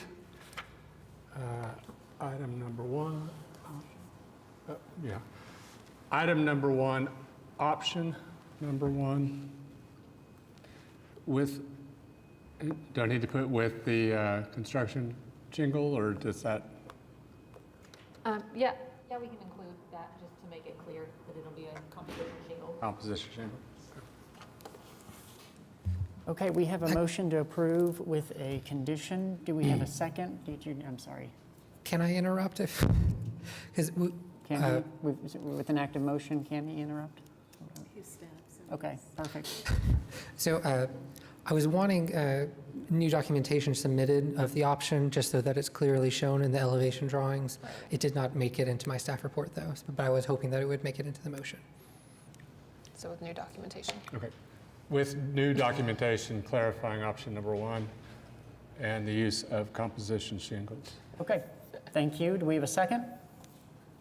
Second. Oh, go ahead. Caitlin. Sorry. Okay, commissioners, please vote in PrimeGov. Okay, that item has been approved with conditions. Thank you. Thank you, Okay, everybody. next we have HPCA-25-00010 at 913 Northwest 39th Street. Katie, talk to us about this project. This is Crown Heights Ward 2, consideration and possible action on application by Miles Mixon, Revive Design Build for Andrew Broussard for certificate of appropriateness to 1, add a new dormer elective, and 6, reframe portion of first floor roof elective.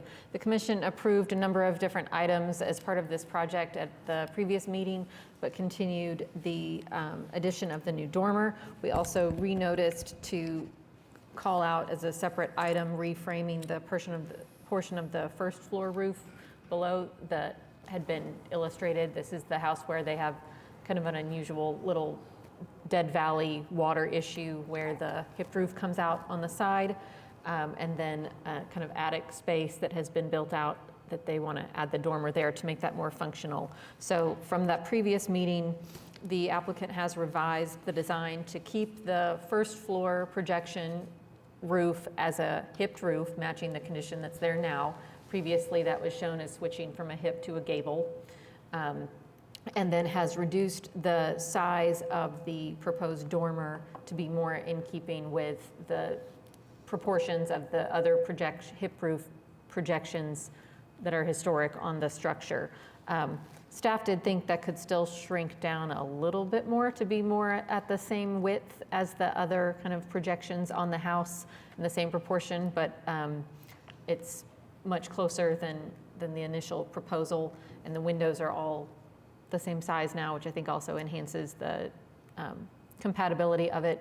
This is on a side elevation, but it's behind some other large projections on the house, so it does appear that it'll be fairly minimally visible from the street.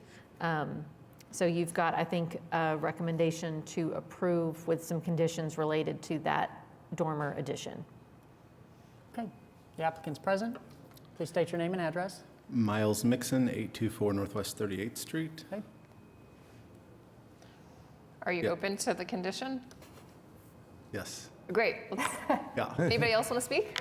Yeah, do we have any members of the public that, well, commissioners, do you have any other questions for the applicant, though, first? Anybody? No. Okay, do we have any members of the public that wish to speak on this item? I take that as a no. Do we have a motion on this item? I will make a motion to approve HPCA 2500010 with the specific findings and conditions mentioned in the staff report. Okay, Second. we have a motion to approve. Do we have a second? Second. Okay, we have a second. Commissioners, please vote in PrimeGov.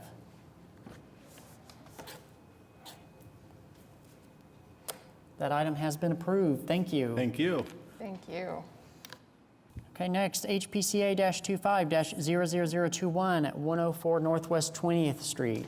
Katie, talk to us about this project. This is Heritage Hills East, Ward 6, consideration and possible action on application by Chris Kreger, Trillium Holdings LLC for certificate of appropriateness to 1, install driveway, parking pad, and replace and install sidewalks required.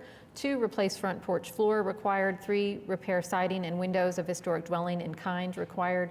4, reinstall replica window on west side of historic building required. 5, install light fixtures required, and 6, complete addition at rear required. So this is a house that several years ago was proposed to be demolished, and Heritage Hills Neighborhood Association actually acquired the house in order to save it from demolition, and then sold it. There are deed restrictions associated with that sale. Just to be clear, this commission is not in charge of enforcing those deed restrictions. We're in charge of enforcing the guidelines and regulations for HP Commission, which largely align with what the goal of the deed was. But this body doesn't have that purview to interpret the private agreement between the property owners. The property owner obtained a certificate of appropriateness to renovate the house, to construct an addition, et cetera. That's been extended a couple of times and had expired with work not yet complete. Work was then initiated again without an active certificate of appropriateness, and so the project is back before you now with an application to try to get the project completed. The overarching issue that we have at this point is that the application in front of you, the documentation, is largely what was submitted as part of the initial approval of the certificate of appropriateness. That does not appear to be consistent with what the applicant has done or is in the process of currently doing, including paving that's been installed, brick being painted, window has not been reinstalled where it was supposed to be put back, porch has not been completed, et cetera. So we do have authorization for the applicant to speak on behalf of the neighbor because the driveway extends onto the neighbor's property and across their backyard all the way to Broadway. And we have an application from the neighbor for that work to be done that has already occurred. So that just came in yesterday. We'll have to review that, and that'll probably be back before you at a future meeting. But I think today, staff would say it would be difficult to approve anything even with lots of conditions because just what we have in front of us right now is so inconsistent with what appears to be the intent of the applicant at this time. Okay, thank you. Is the applicant present? And please just state your name and address for the record. Chris Kreger, 104 Northwest 20th. First off, I'd like to address the commission and apologize for the mess that this has created. The previous owner of Trillium Holdings was Rabi Khalidi, and about 12 months ago, I was in litigation against him and sued him for possession of this property in accordance with Oklahoma state law that was more or less awarded me in a settlement because he stole over $500,000 from me on multiple properties. And so I have acquired this property and have commenced work with the understanding that I had an open building permit with the city of Oklahoma City and that I could proceed with the work that was slated to be done. And so we did so. Once I found out that there was a historic preservation, because I was not aware, I am new to all of this construction, everything about this industry. I had to more or less contact all the previous, contractors that were involved and pay them back payments that were due because the previous owner did not pay them. And so I've been working with all of them to move this project forward. In the process of pouring the garage or pouring the sidewalk and driveway, unbeknownst to me, the neighbor was in contact with the concrete guys and worked something out with them to re-pour his whole driveway. And now I'm stuck in the middle of trying to do what was approved, and then the neighbor decides to add on all this extra concrete and pay the concrete guys on the side. And this neighbor is now, he's TDY or something, like he's not in the country, and he leases the property out, and the concrete was poured, and I knew nothing of the additional concrete until it was already completed. And then the neighbor contacted me to represent him before the commission because he's not able to represent himself. So first and foremost, I know that there's a lot of things on this property that are not done the way that they are supposed to be done. I am acknowledging that. I would like to get some advice. I've asked for some help, and Angela Yetter has been very helpful in helping guide me to at least come before you. Today, I would just more or less like to receive, I guess, permission to proceed with the work that was already approved, and then know what I need to do in order to either correct or, I guess, modify the application in order to get this project done. Because at the end of the day, I'm already over $500,000 indebted and had to go through a lot of issues just to obtain this, I guess, the right to maybe get some of my money back. And at this point in time, I'm just trying to make it right. And I know that nobody's happy with me or the property, but that's where it stands. Thank you. Commissioners, what questions do you have or comments? So as far as the side or the driveway goes, it seems like the neighbors should be making an application for their property for. The neighbor has submitted an application. We just got it yesterday, so we haven't That's had a what you're- chance to look okay. and confirm whether or not it's something we could administratively approve or if it's something that would have to come back to you all. Okay. I think right now the major issue is that the concrete's poured all the way from wall to wall between the two houses as a shared driveway, and that's not what was shown on the initial approval. We do approve shared driveways regularly. We typically don't want the concrete to go all the way up to the house. We want to have some landscape to either side to keep that And green to address space. that, there is landscape on my property because we allowed for that. And it's up front towards the old section of the property. Now, as far as his property goes, I think they did pour all the way up to his house. So I don't have any control over that and did not approve any of that. But as you can see where the guys are working with those ladders in that previous picture, there is place for landscape all along the original structure.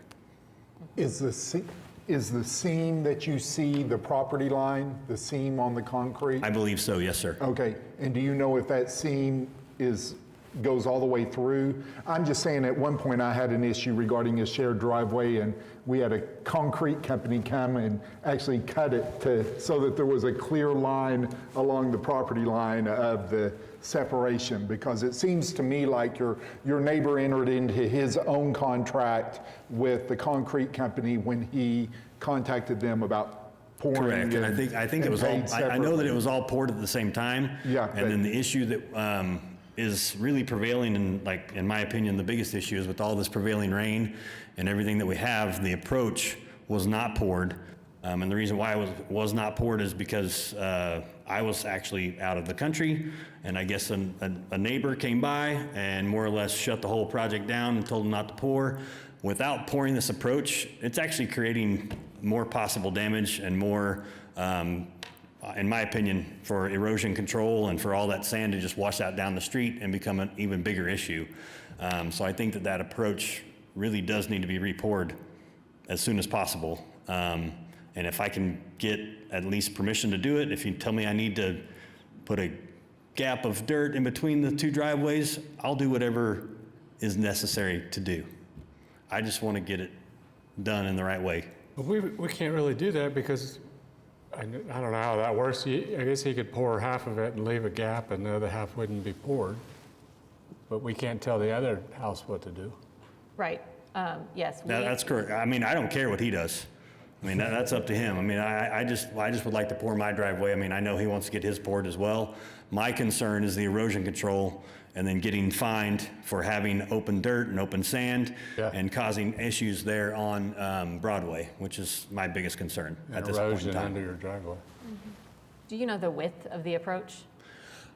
I do not know the exact width. I would have to go and get a tape measure on it, but I'm pretty sure it's 20 feet, 21 feet if I were to guess. The entire approach between two houses, yes. That's what I would assume that it is. Does the approach require commission approval?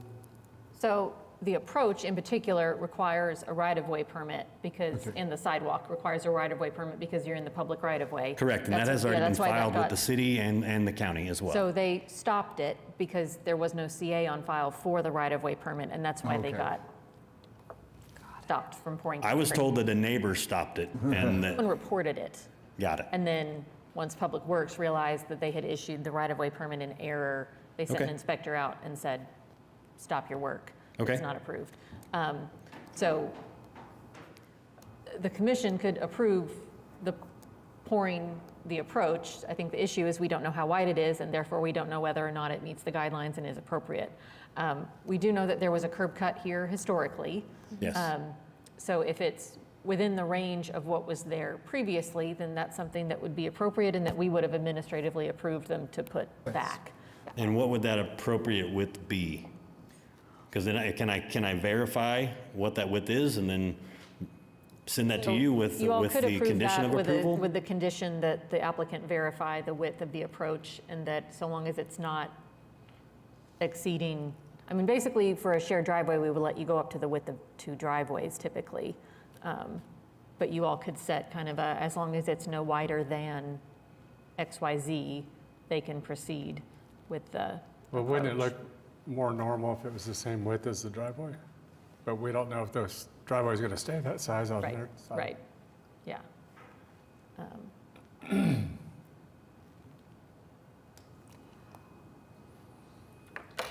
But I think what I'm hearing from you is you're open to working with staff, been working with Angela, and you're wanting to get this done the right way so that Yes, you sir. can get. Absolutely. Okay, I mean, at the end of the great. day, I'm already $500,000 in the hole in this Yeah. deal.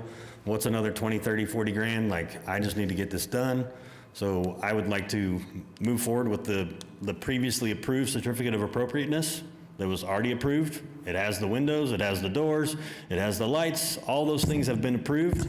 And I'm fine proceeding with it the way that it was submitted. Katie, can we at least approve the approach conditional on him getting that measurement to you and you being okay with that? Yeah. Okay, so we'll put that one aside Okay? on the driveway issue and then move to the previous CA that was for the rest of the items. Yes, sir. So does it, Katie, is it that, you know, we had this previous application approved, and even outside of like the driveway and the approach and that whole thing, there's been work done that doesn't meet the original application, is that correct? Correct. Yes, that is correct. So, does he even need to come with an application for that work to keep it as is, or can he just undo what's been incorrectly done and install what was approved in the original application? Can he just, like? So I think he could do either one. He could say, I'm going to take everything back to exactly what was in the original CA, and we could approve that. Or if some of what was in the original CA is going to be too expensive, too much work to undo, and there's a appropriate alternative, then he could propose that instead, and we could review that and approve it. But So- did you say that the CA had expired? Yep. Yes. So he couldn't go back to the CA?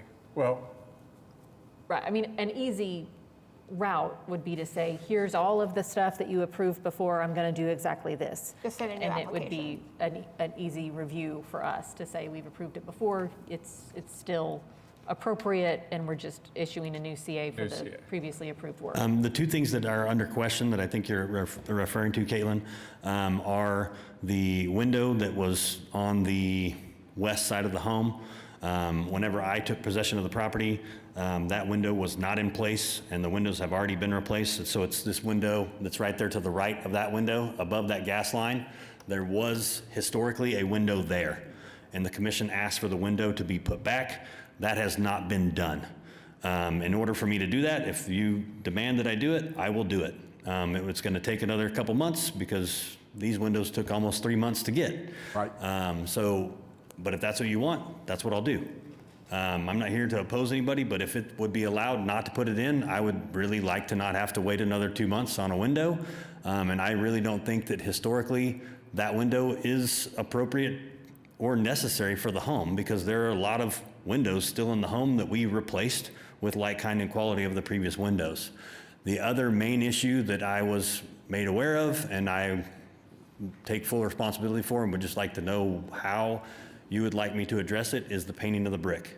I know now that that is not allowed, so if I need to deconstruct those columns and rebuild them with reclaimed brick, if that is something that I read in the approved certificate of appropriateness already, that is allowed, then I will gladly do that. I have obviously not submitted the documentation, but all the documents that were previously presented on a lot of the other addresses on this same street, they have stuccoed columns below the original Craftsman tops.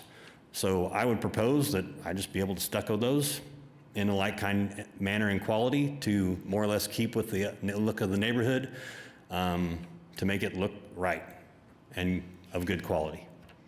Those are the only two things that I'm aware of outside of the concrete that are not in guidance with the certificate of appropriateness as it sits now. I think typically in the case where someone paints brick, we usually try to have them remove the paint. That almost never works, especially in the case of this like super textured brick. It's too many grooves, it's too deep.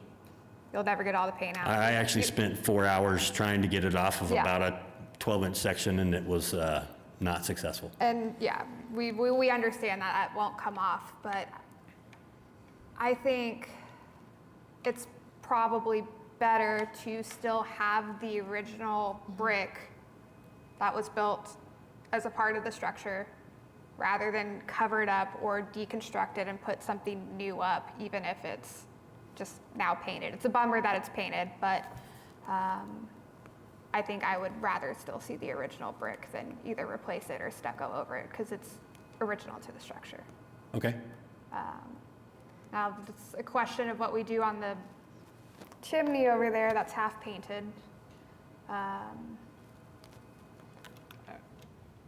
You know, we've had these before and never really come up with a good answer where things are half painted. Yeah. Yeah.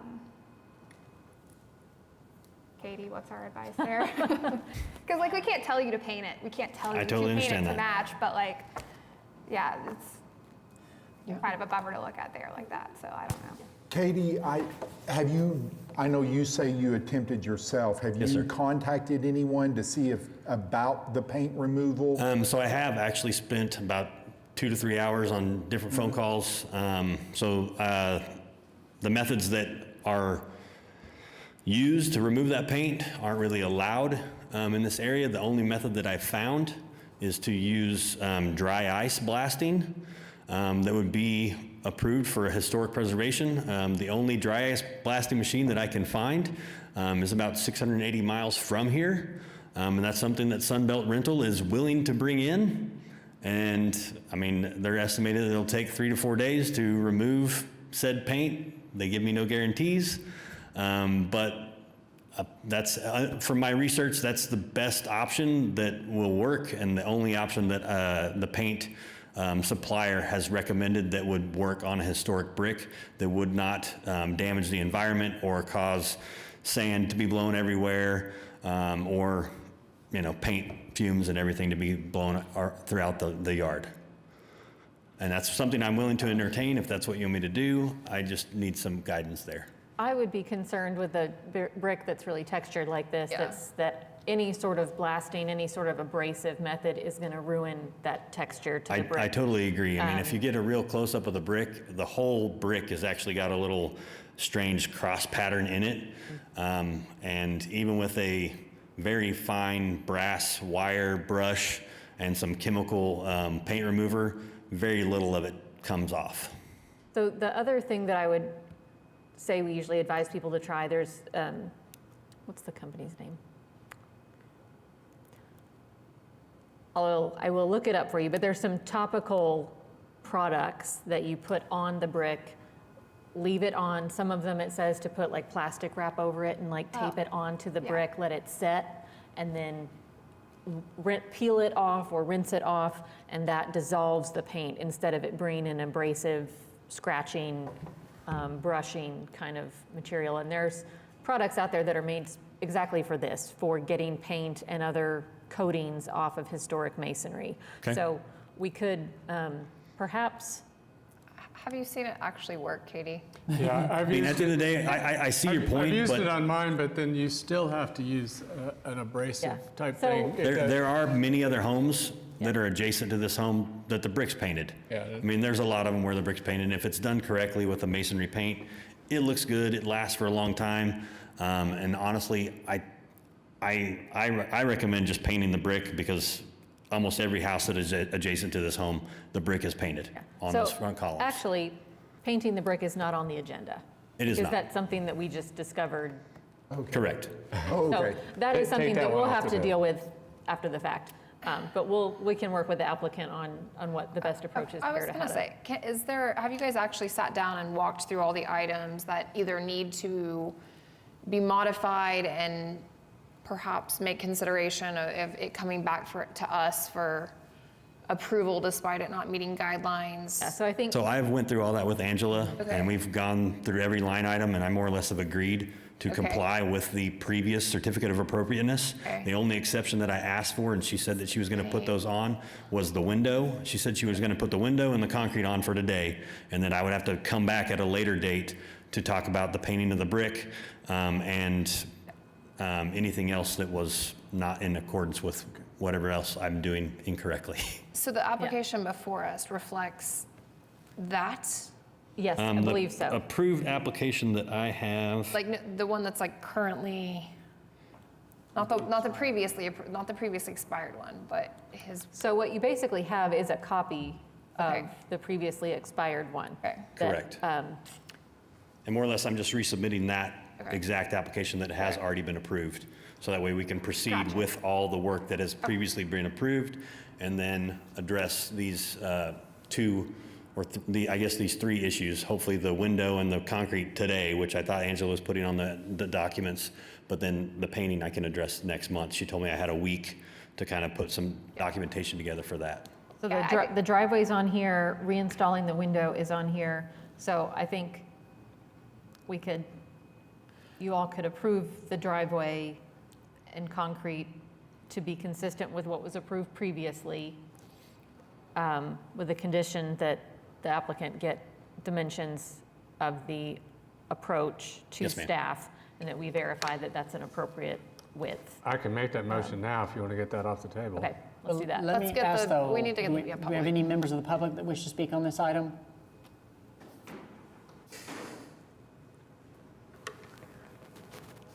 Marva Ellard, 1521 Northwest Chartel. As Katie said, HPI bought this house to keep it standing, and we do want it to stay standing. But I talked to Chris about 3 months ago. We had to track down the owner because, as Chris said, there'd been some changes in ownership, and he told me that his CA had expired, that he knew he had a CA, and I said, leave the outside of the house alone and concentrate on the inside of the house, and that's not what happened. So we do want you to do whatever can be done to move this along, but we're having some faith issues here, I think, and so we do watch it closely because it's been a problem for us ever since we sold it, basically. So we're going to go with whatever you all want to do, but the driveway it's just kind of been a dumpster fire over there for quite a while. So we want the window, and I'm not sure all the windows, Patrick, are right in the addition. And I asked Chris if Angela or Katie could meet us over there and walk the property and go through all the previously approved things to make sure we negotiate. Some of you were on the commission then, that the addition is too big. It was bigger than it was supposed to be. And so our compromise was, okay, not have to tear part of it off, but we want more windows in it. I don't know if they're there or not. So there are some things that we would like to just make sure that are the way that they're supposed to be.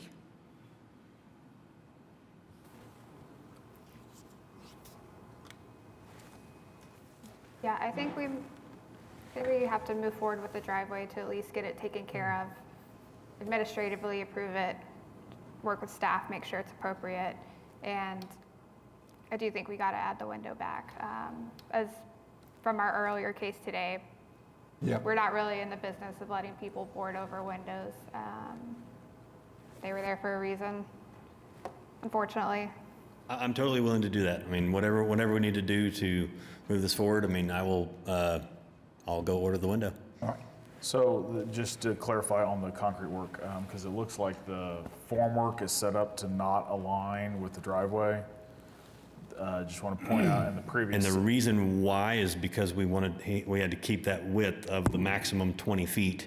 And so like whenever the concrete guys were doing what they were doing and then he added on his concrete, he calls me, he's like, hey, the neighbor added on all this concrete. And I was like, well, make sure the approach does not exceed the maximum width of 20 feet. Gotcha. And so I think that's why it does step over. I'm just pointing out that what would be appropriate and what is submitted in the original is a 10-foot drive with a 10-foot approach at the curb cut that Correct. align.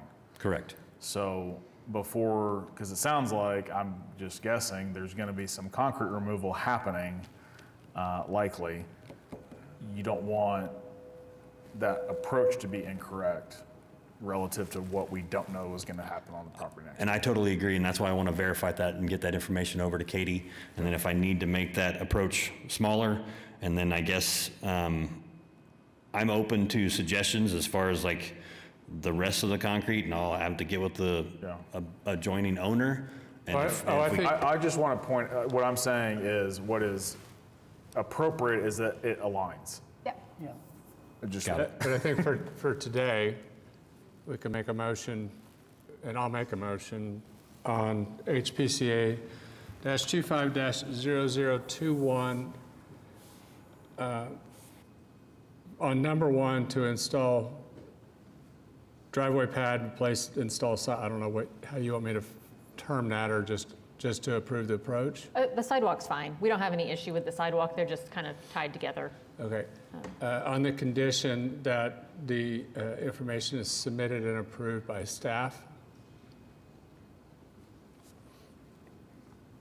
Okay, we've got a motion to approve with conditions on that item 1. Do we have a second? Second. Okay, we've got a second. Commissioners, please vote in Prime Gov.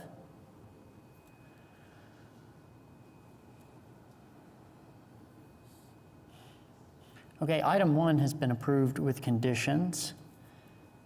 And then item number 4,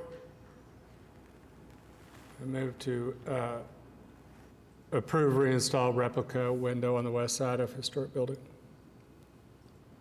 Okay, we have a motion to reinstall a replica window on west side of the historic building. Number 4, do we have a second? Second.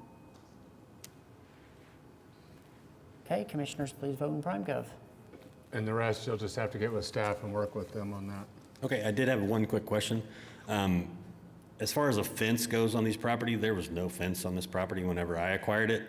Is a fence part of the historic preservation, and that's something I need to submit as well? And how do I? You can get it administratively approved. And if Okay, there's so I can something work weird with- about it, it'll come back to us, but you can work with staff on the fence at the same time. Okay, sounds great. So I just contact Angela on all that, Yes. that information? All right, thank you, sir. Thank you. So, yeah, the fence would be an administrative approval. Now, I think we do need to, Continue the other items?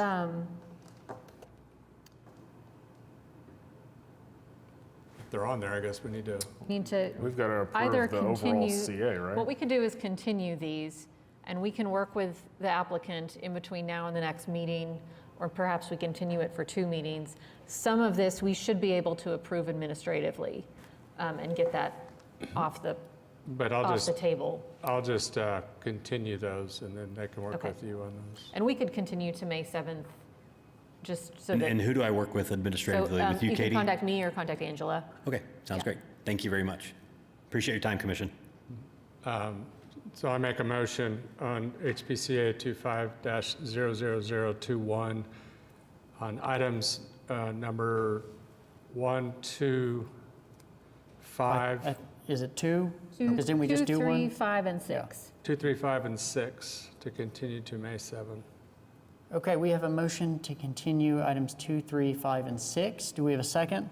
Second. Okay, we have a second. Commissioners, please cast your votes. Yeah, I think what we want to do sooner rather than later is get a copy of everything that was approved previously and meet at the site and walk and make sure that everything's either consistent with the original CA so that we can have that approval effective for you again, or if there's anything that we identify that's not consistent, get that addressed.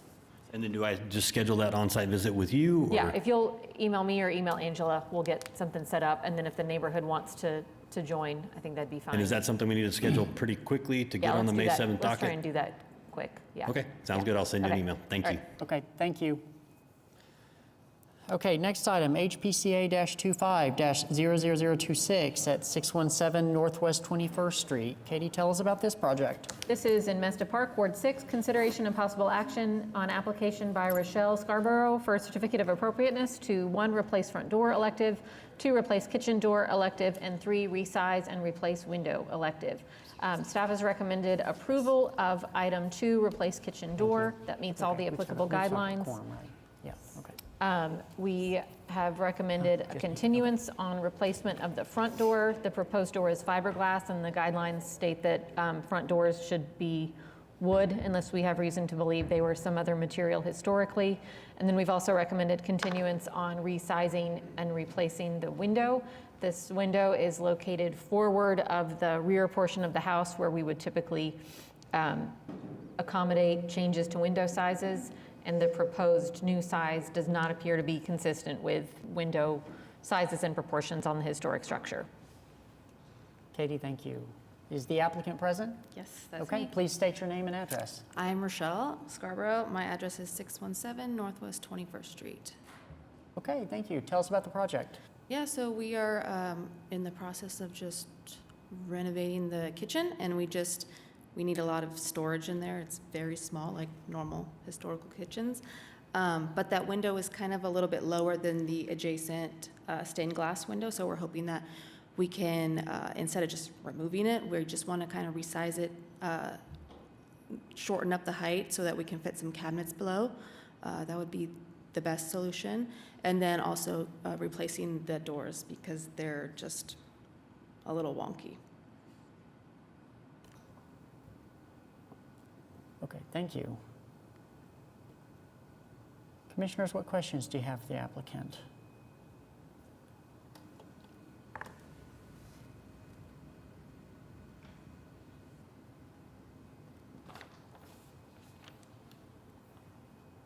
Are you open to working with staff for their issues on items number 1 and 3, which is replacing the front door and resizing and replacing the window, to give them the additional information if we continue that? Oh, yeah, absolutely. Okay. And then it looks like they've recommended approval of replacing the kitchen door with specific findings, and are you agreeable with those? Yeah, so just to be clear, the front door needs to be a wood door, solid Yes. wood. So, and staff can work with you toward an administratively approvable wood door. On the window, we would need probably an approval with conditions specifying what you all are comfortable seeing as far as a change to that window. 'Cause that's not something we would typically do at the staff level. So just to clarify, the window is, it looks like it's in line with those dining room windows, but it's actually in the kitchen and there's like a partition.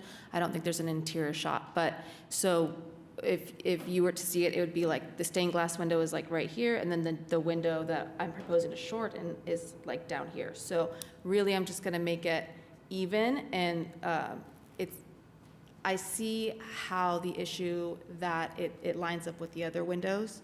I understand that, but from the interior point of view, it would make more sense to shorten it so that it aligns with the historical stain view. We don't touch the inside, so. Well, I think what staff is saying is, number one, if you can resize the opening is kind of the first question. But if you do, matching the proportion of the smaller windows that are more to the rear, if you're going to shorten it, you should also pull it in Okay. so that it proportionally matches what else is there. So this is, sorry, Go ahead. This is the interior shot. The window on the left is the one that the applicant would like to resize to be more in line with the sill height of the window on the right.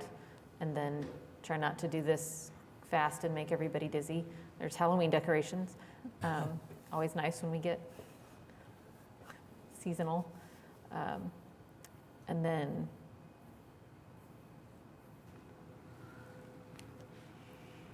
sorry, we have an elevation drawing here that shows the proposed change.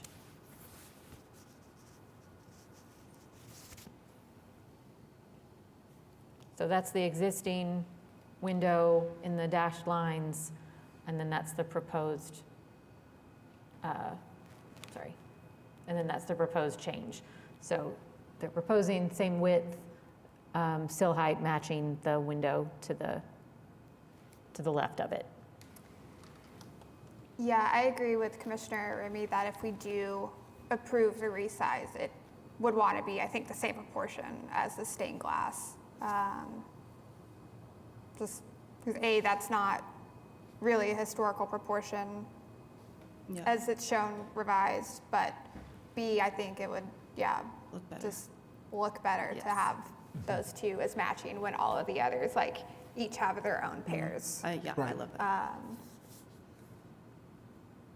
You know, we don't approve window resizes very often. They actually don't come before us that often, but I personally think it's fairly minimal. It doesn't like really harshly change that elevation. And I do think there's leniency a little bit to try to make the space more usable for modern times, even though I know we don't touch the insides, but I could probably be convinced, but I don't want to. So you wouldn't, from the front yard, you wouldn't even see that it Right. changed because of the fence, I guess, but. So looking at this, I might actually play devil's advocate for keeping the width, just because it does match the width of the single window all the way at the rear of the house. And then you still have the reflection of what the historic opening was, but. Sorry, can you go back to that That's the elevation? subject of Do we that's see behind that? the fence. Oh, here, Okay, on the far back, yeah. yeah. Are you saying just because you see it above the fence? Is that what, if you're, Just No, to be you consistent with what the historic opening I was, was to looking the at it extent that we backwards. can. That's straight view. It's on the public side of the fence. Correct. Okay. But I think that fence could be forward if they wanted it to be. I think it's set farther back than is required. So Katie, if this were on the back of the house and facing the backyard, is that? If it was on the back or if it was in the rear, 30%, which they're close to that, but they're not there, as my understanding, then the guidelines allow for adding, removing, modifying door and window openings. So here we would be wanting to retain the width of the window, but shorten the window to the length of the window, of the stained glass window? That's what I kind of lean Okay, toward if we're that's- going to approve Sure. modifying the size of it. And sorry, that's like a complete 180 from what I just said. But just looking at this drawing and Yeah. hearing the discussion, I think that might be the more historically authentic approach. Sure. Are you agreeable with that? Yeah. okay, commissioners, any other questions for the applicant? Do we have any members of the public that wish to speak on this item? So with all that said, I think you could approve all three items with the condition that the applicant submit a door meeting the guidelines to staff. Do we need a unique circumstance that it's close to the 30%? That would be And- helpful. And not readily visible from the public right away? Sure. Sounds like you should make a motion. Yeah. I don't know that I want to be. I move approval of HPCA 25-00026, items 1, 2, and 3, with the condition that applicant provide documentation to staff, and with the special circumstance that the window is behind the 30% mark of the house. Okay, we've got a motion to approve with conditions. Do we have a second? Was that, I'm sorry. I'm not sure that was quite accurate. That it's, That it's I would say near. near the 30% mark, and you said not readily Not visible. Readily visible from the public right away. What's that? You said it was within the 30%, which it's not, which is why I it's a haven't- unique condition. I haven't measured it. Gotcha, okay. Okay, so we've got a motion to approve with conditions. Do we have a second? Second. Okay, we've got a second. Commissioners, please vote in PrimeGov.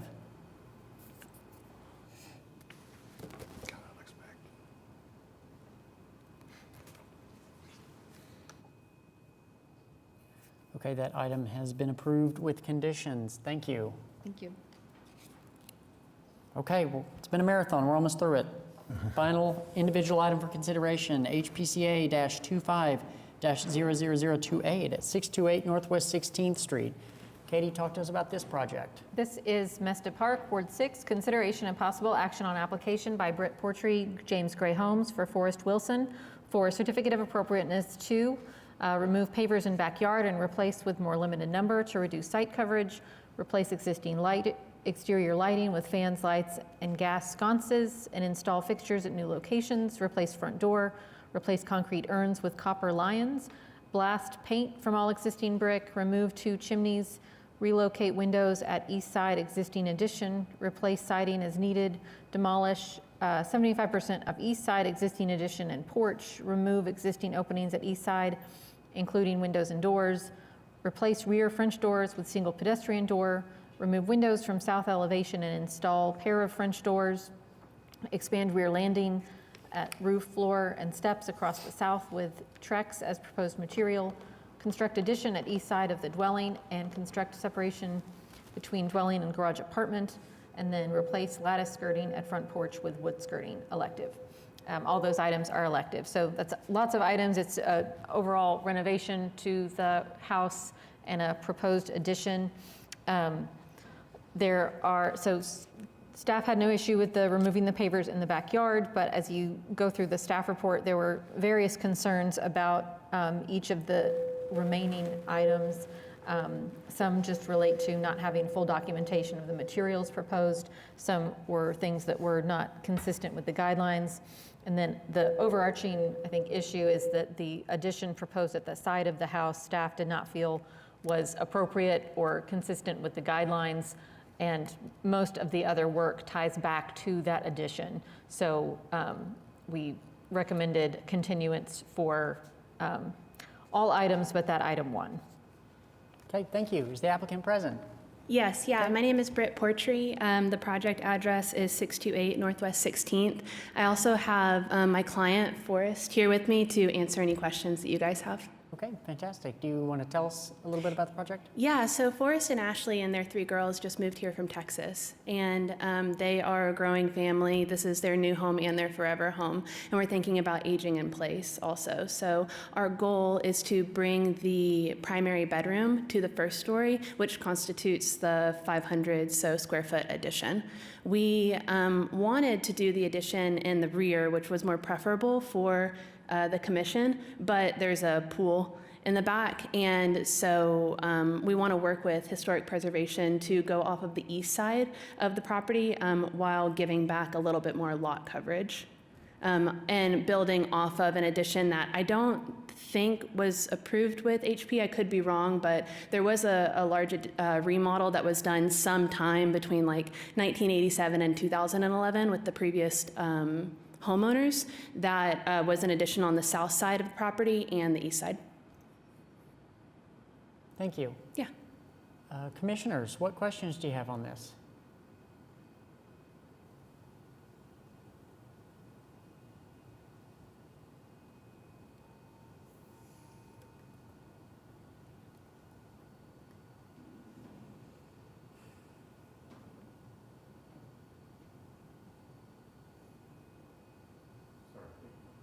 Yeah, I'm so sorry that this is the last one, guys.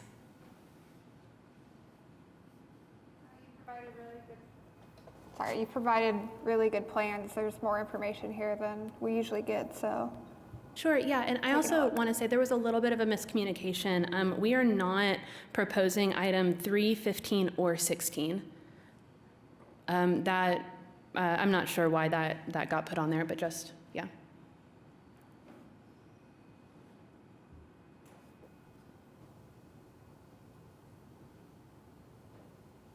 Did you say 15 too? Yes. Okay, okay. And 16? Yes. And 3, okay. Yeah.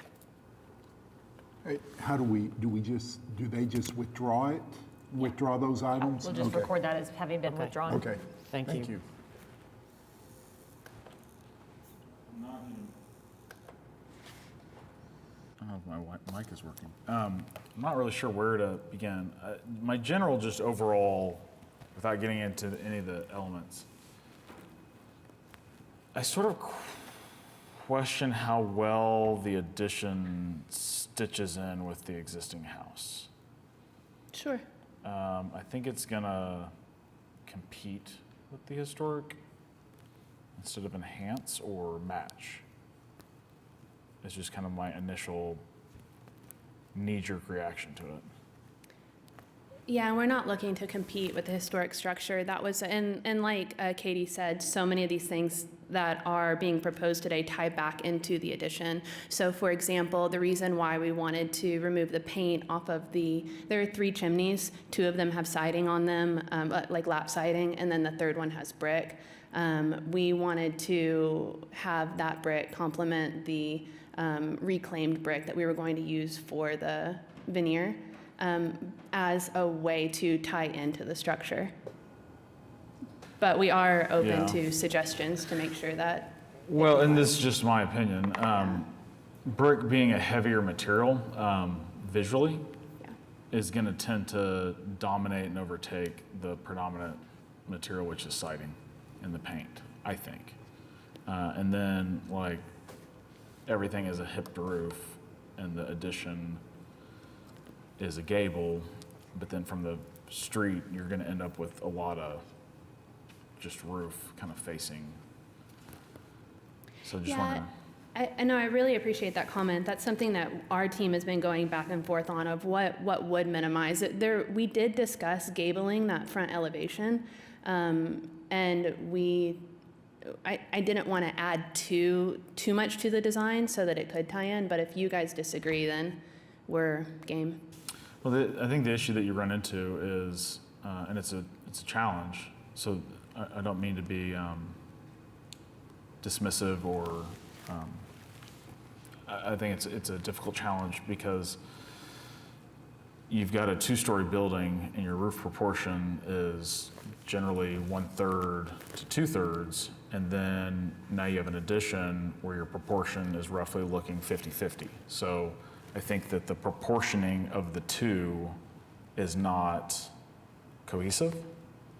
And I don't know if that's just an exploration of hip versus gable to minimize that, if that's adjusting the pitch, if that's trying to stitch it in with the porch. I'm not sure what that exploration is, but right now it reads like an independent structure that is abutting.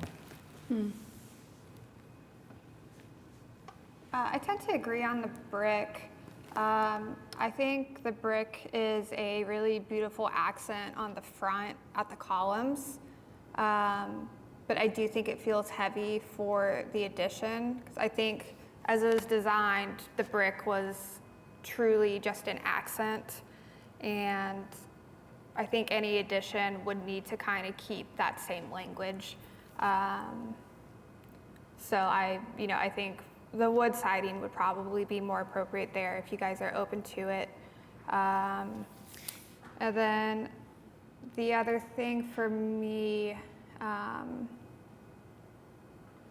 in addition to the roof proportion comments, because I do agree with that, on your proposed east elevation, just kind of the way you have those 4 windows grouped together. I love that you guys are using, historic styled windows with the 4/1 and grouping them together, but we don't typically see like that many all mold together.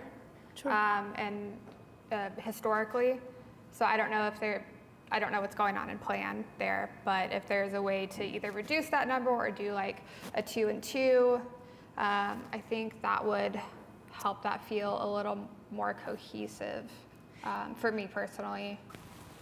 Yeah, with the siding, so the house right now has painted brick, and then from the other construction that has been done in the history of the home, it has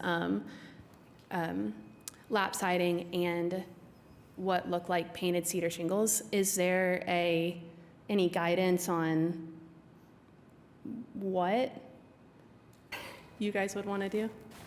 No, and I think that what's fascinating about additions is you can take, and I think both are supported in the guidelines, one of 2 positions on it. One is complete compatibility, like make it look like it was there as part of the original house, fully stitching it in. The second is counterpoint, right? That it's like, we want to say this is the house, this is where the historic house was, and then this addition is something that is different and distinguishable. Right now, it's sort of like in the middle, would be my opinion. I don't know, Katie, looked like you wanted to say something. Well, no, because this has been a long day and because this is a big project and because you all are kind of looking at this after looking at lots and lots of things, this sounds like it's going toward a continuance. I wanted to call out the things that staff felt like were concerns with the addition and either hear from the commission if you agree and if that's something they need to continue to address, or if you are comfortable with those things. So for starters, generally our guidelines say additions should go on the back and not on the side of the house, and particularly not on the side where it's visible / prominent from the public right-of-way. So right off the bat, staff had concerns with the placement of an addition that extends this far out into the side yard, that it's potentially disruptive to the overall form, massing, proportion of the historic structure. It is set back from the front wall, and that helps with that, but I think the width of it and then the height of the roof that you guys have kind of touched on the roof proportions, staff had concerns about that and the visibility of it from the side. So yeah, the roof height, the visibility, just the overall size of it in that location being visible from the street. I guess direction to the applicant on, aside from articulation, aside from materials, aside from roof form, is the commission comfortable with the addition in the size that it's proposed, in the location that it's proposed, at the level of visibility that is proposed in relation to the historic structure, or are there some bigger concerns there for the applicant to address if this is continued? I mean, I do think that, that's a perfectly valid point. There's been like exactly one time since I've been on commission that we've approved a side addition, but that was because of the specific unique circumstances, which I think you could maybe argue that here because of the existing pool, like where are you gonna go with any addition short of moving a pool, which like we can't force someone Well, but to I do. would also say, the existing conditions are the existing conditions, and property owners aren't entitled to add on. You're not entitled to do things that don't meet the guidelines just because you can't fit them on the site.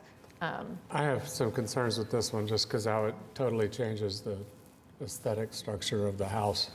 And I mean, the one that we did on the side was about 10 inches and it was masked by something else.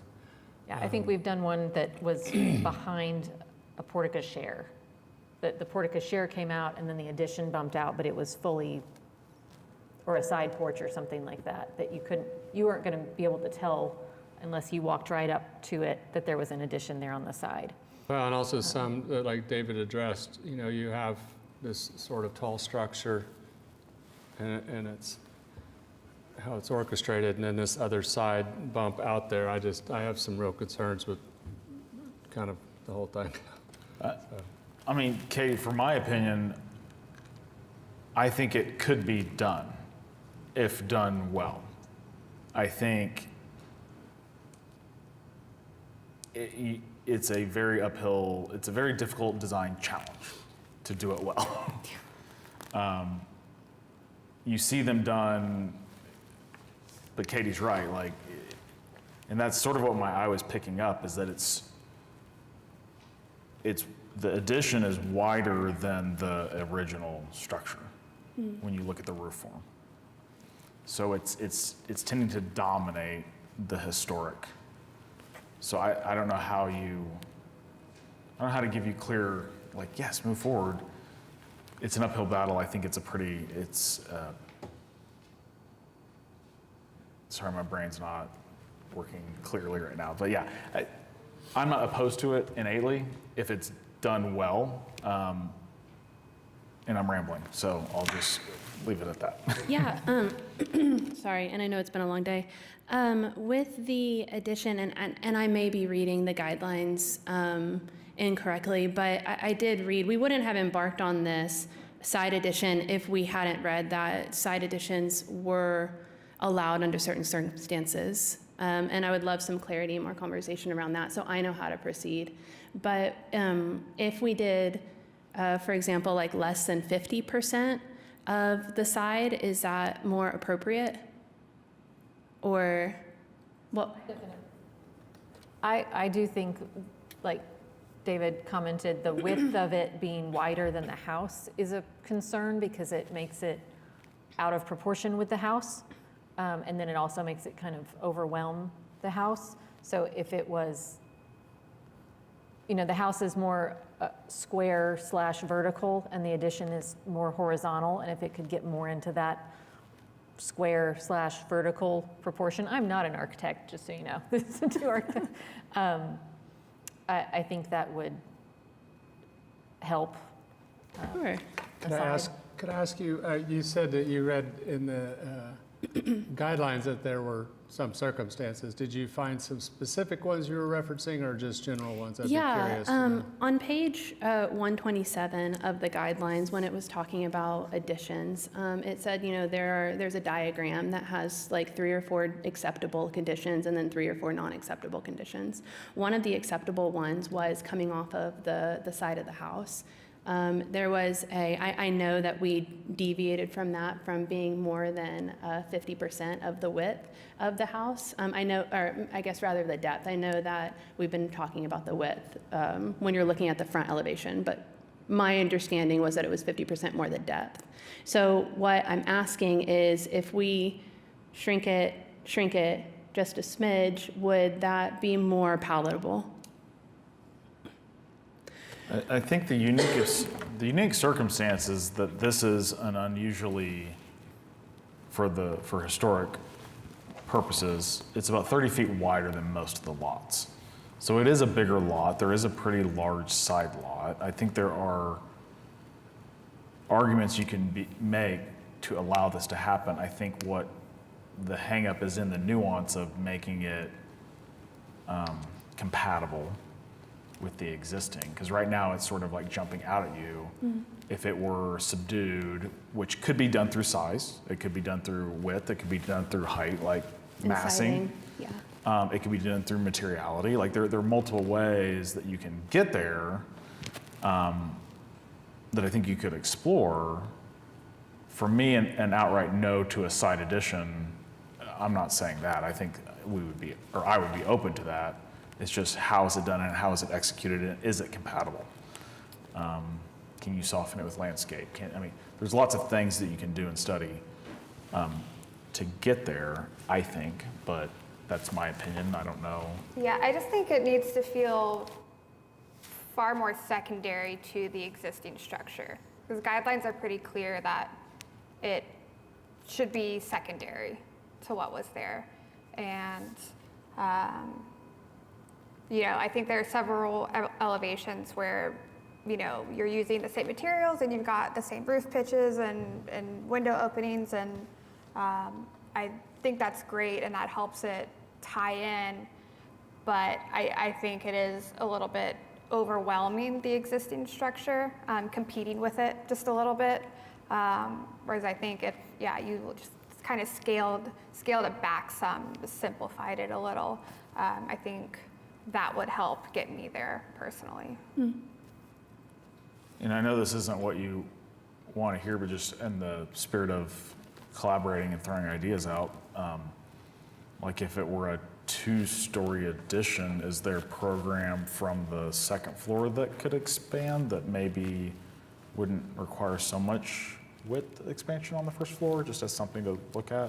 Yeah, no, there is. It's just like exactly what you were saying. It's that like it's a design challenge. You know, going higher makes the whole thing bigger and compete more, and so and then also there is a budget and a cost with how much we want to stick to with this addition. So Sure.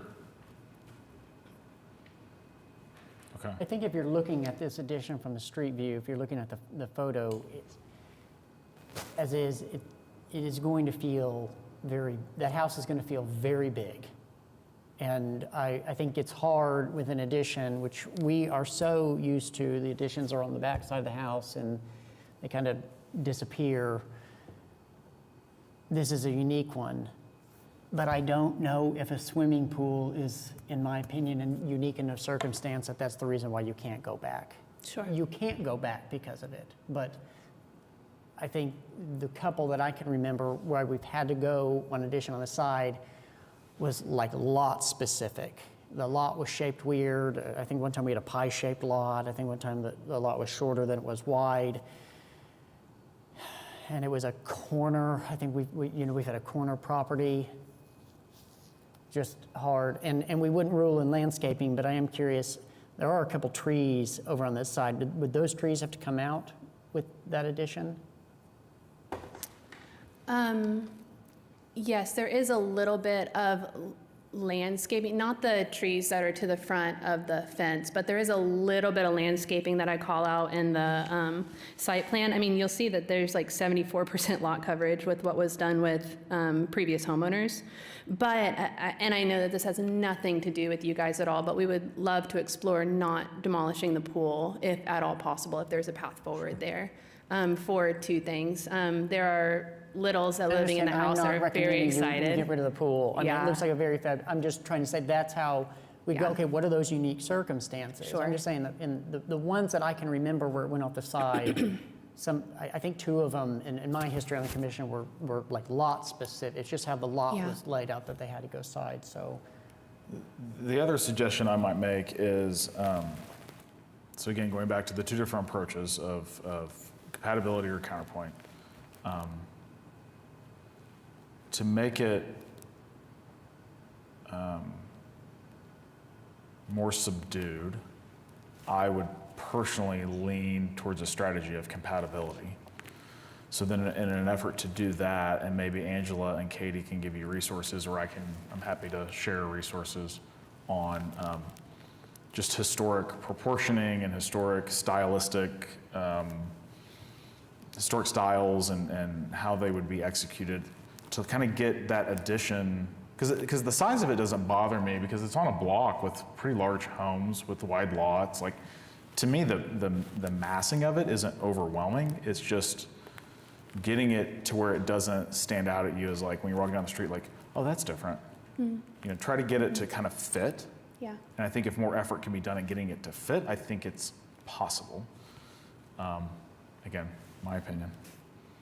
I'm not an architect, but when I look at the drawings, the thing I see is roof on that addition. That roof is massive and totally doesn't go with, that's my main drawback from this. Maybe if the roof had, I'm not saying, but also the whole addition just seems to destroy the historic nature of the home, like Patrick said.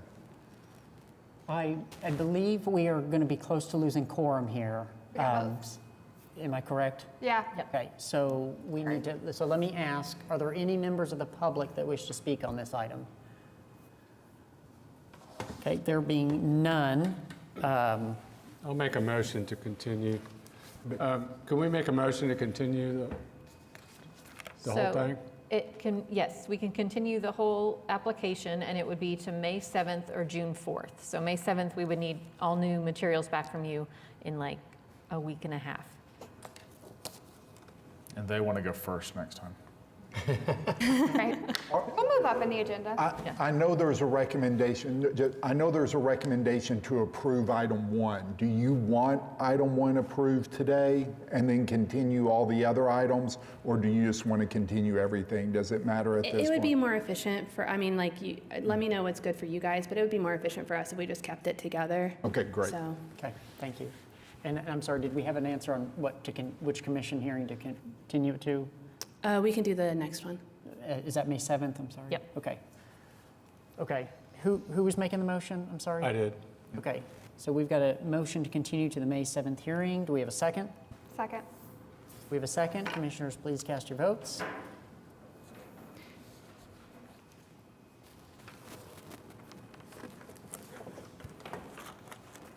Okay, that item has been continued.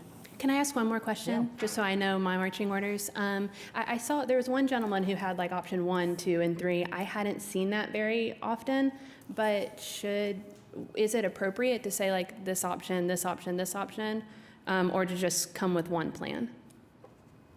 We will generally recommend that you come in with what you want. Okay. I don't like multiple options. Yeah. I don't think it's our position to look Okay. at multiple options. It's, Whatever is more helpful. I think, yeah, it just on a- drags our time out longer. On a project of this scale, multiple options gets really hard. Okay. He just had a little bitty building, but you can have like some alternative, like maybe this material instead of that material, kind of in your back pocket. But we can talk about that further. So Great. Well, thank you guys. Thank you. Thank you. Okay, do we have any other business? I believe none. we have no other business. I have nothing to report under any of the items. We do hope to see you all for a workshop next week. Okay, We're communications and reports, anything there? available. Nope. City Council, anything for Rita, anything from your office? Okay, and let me just, I do just want to make sure I read into the record here. Our next meeting date will be Wednesday, May 7th, 2025 at 2 p.m. here in Council Chambers. And then we do have a workshop scheduled for Wednesday, April 9th. That's next Wednesday, 2025, from 11:30 a.m. to 1:30 p.m. in the Embark Large Conference Room. Any items from commissioners? Any citizens to be heard? Nope. With that, we'll adjourn at 5:11. Thank you. Thank you, everybody.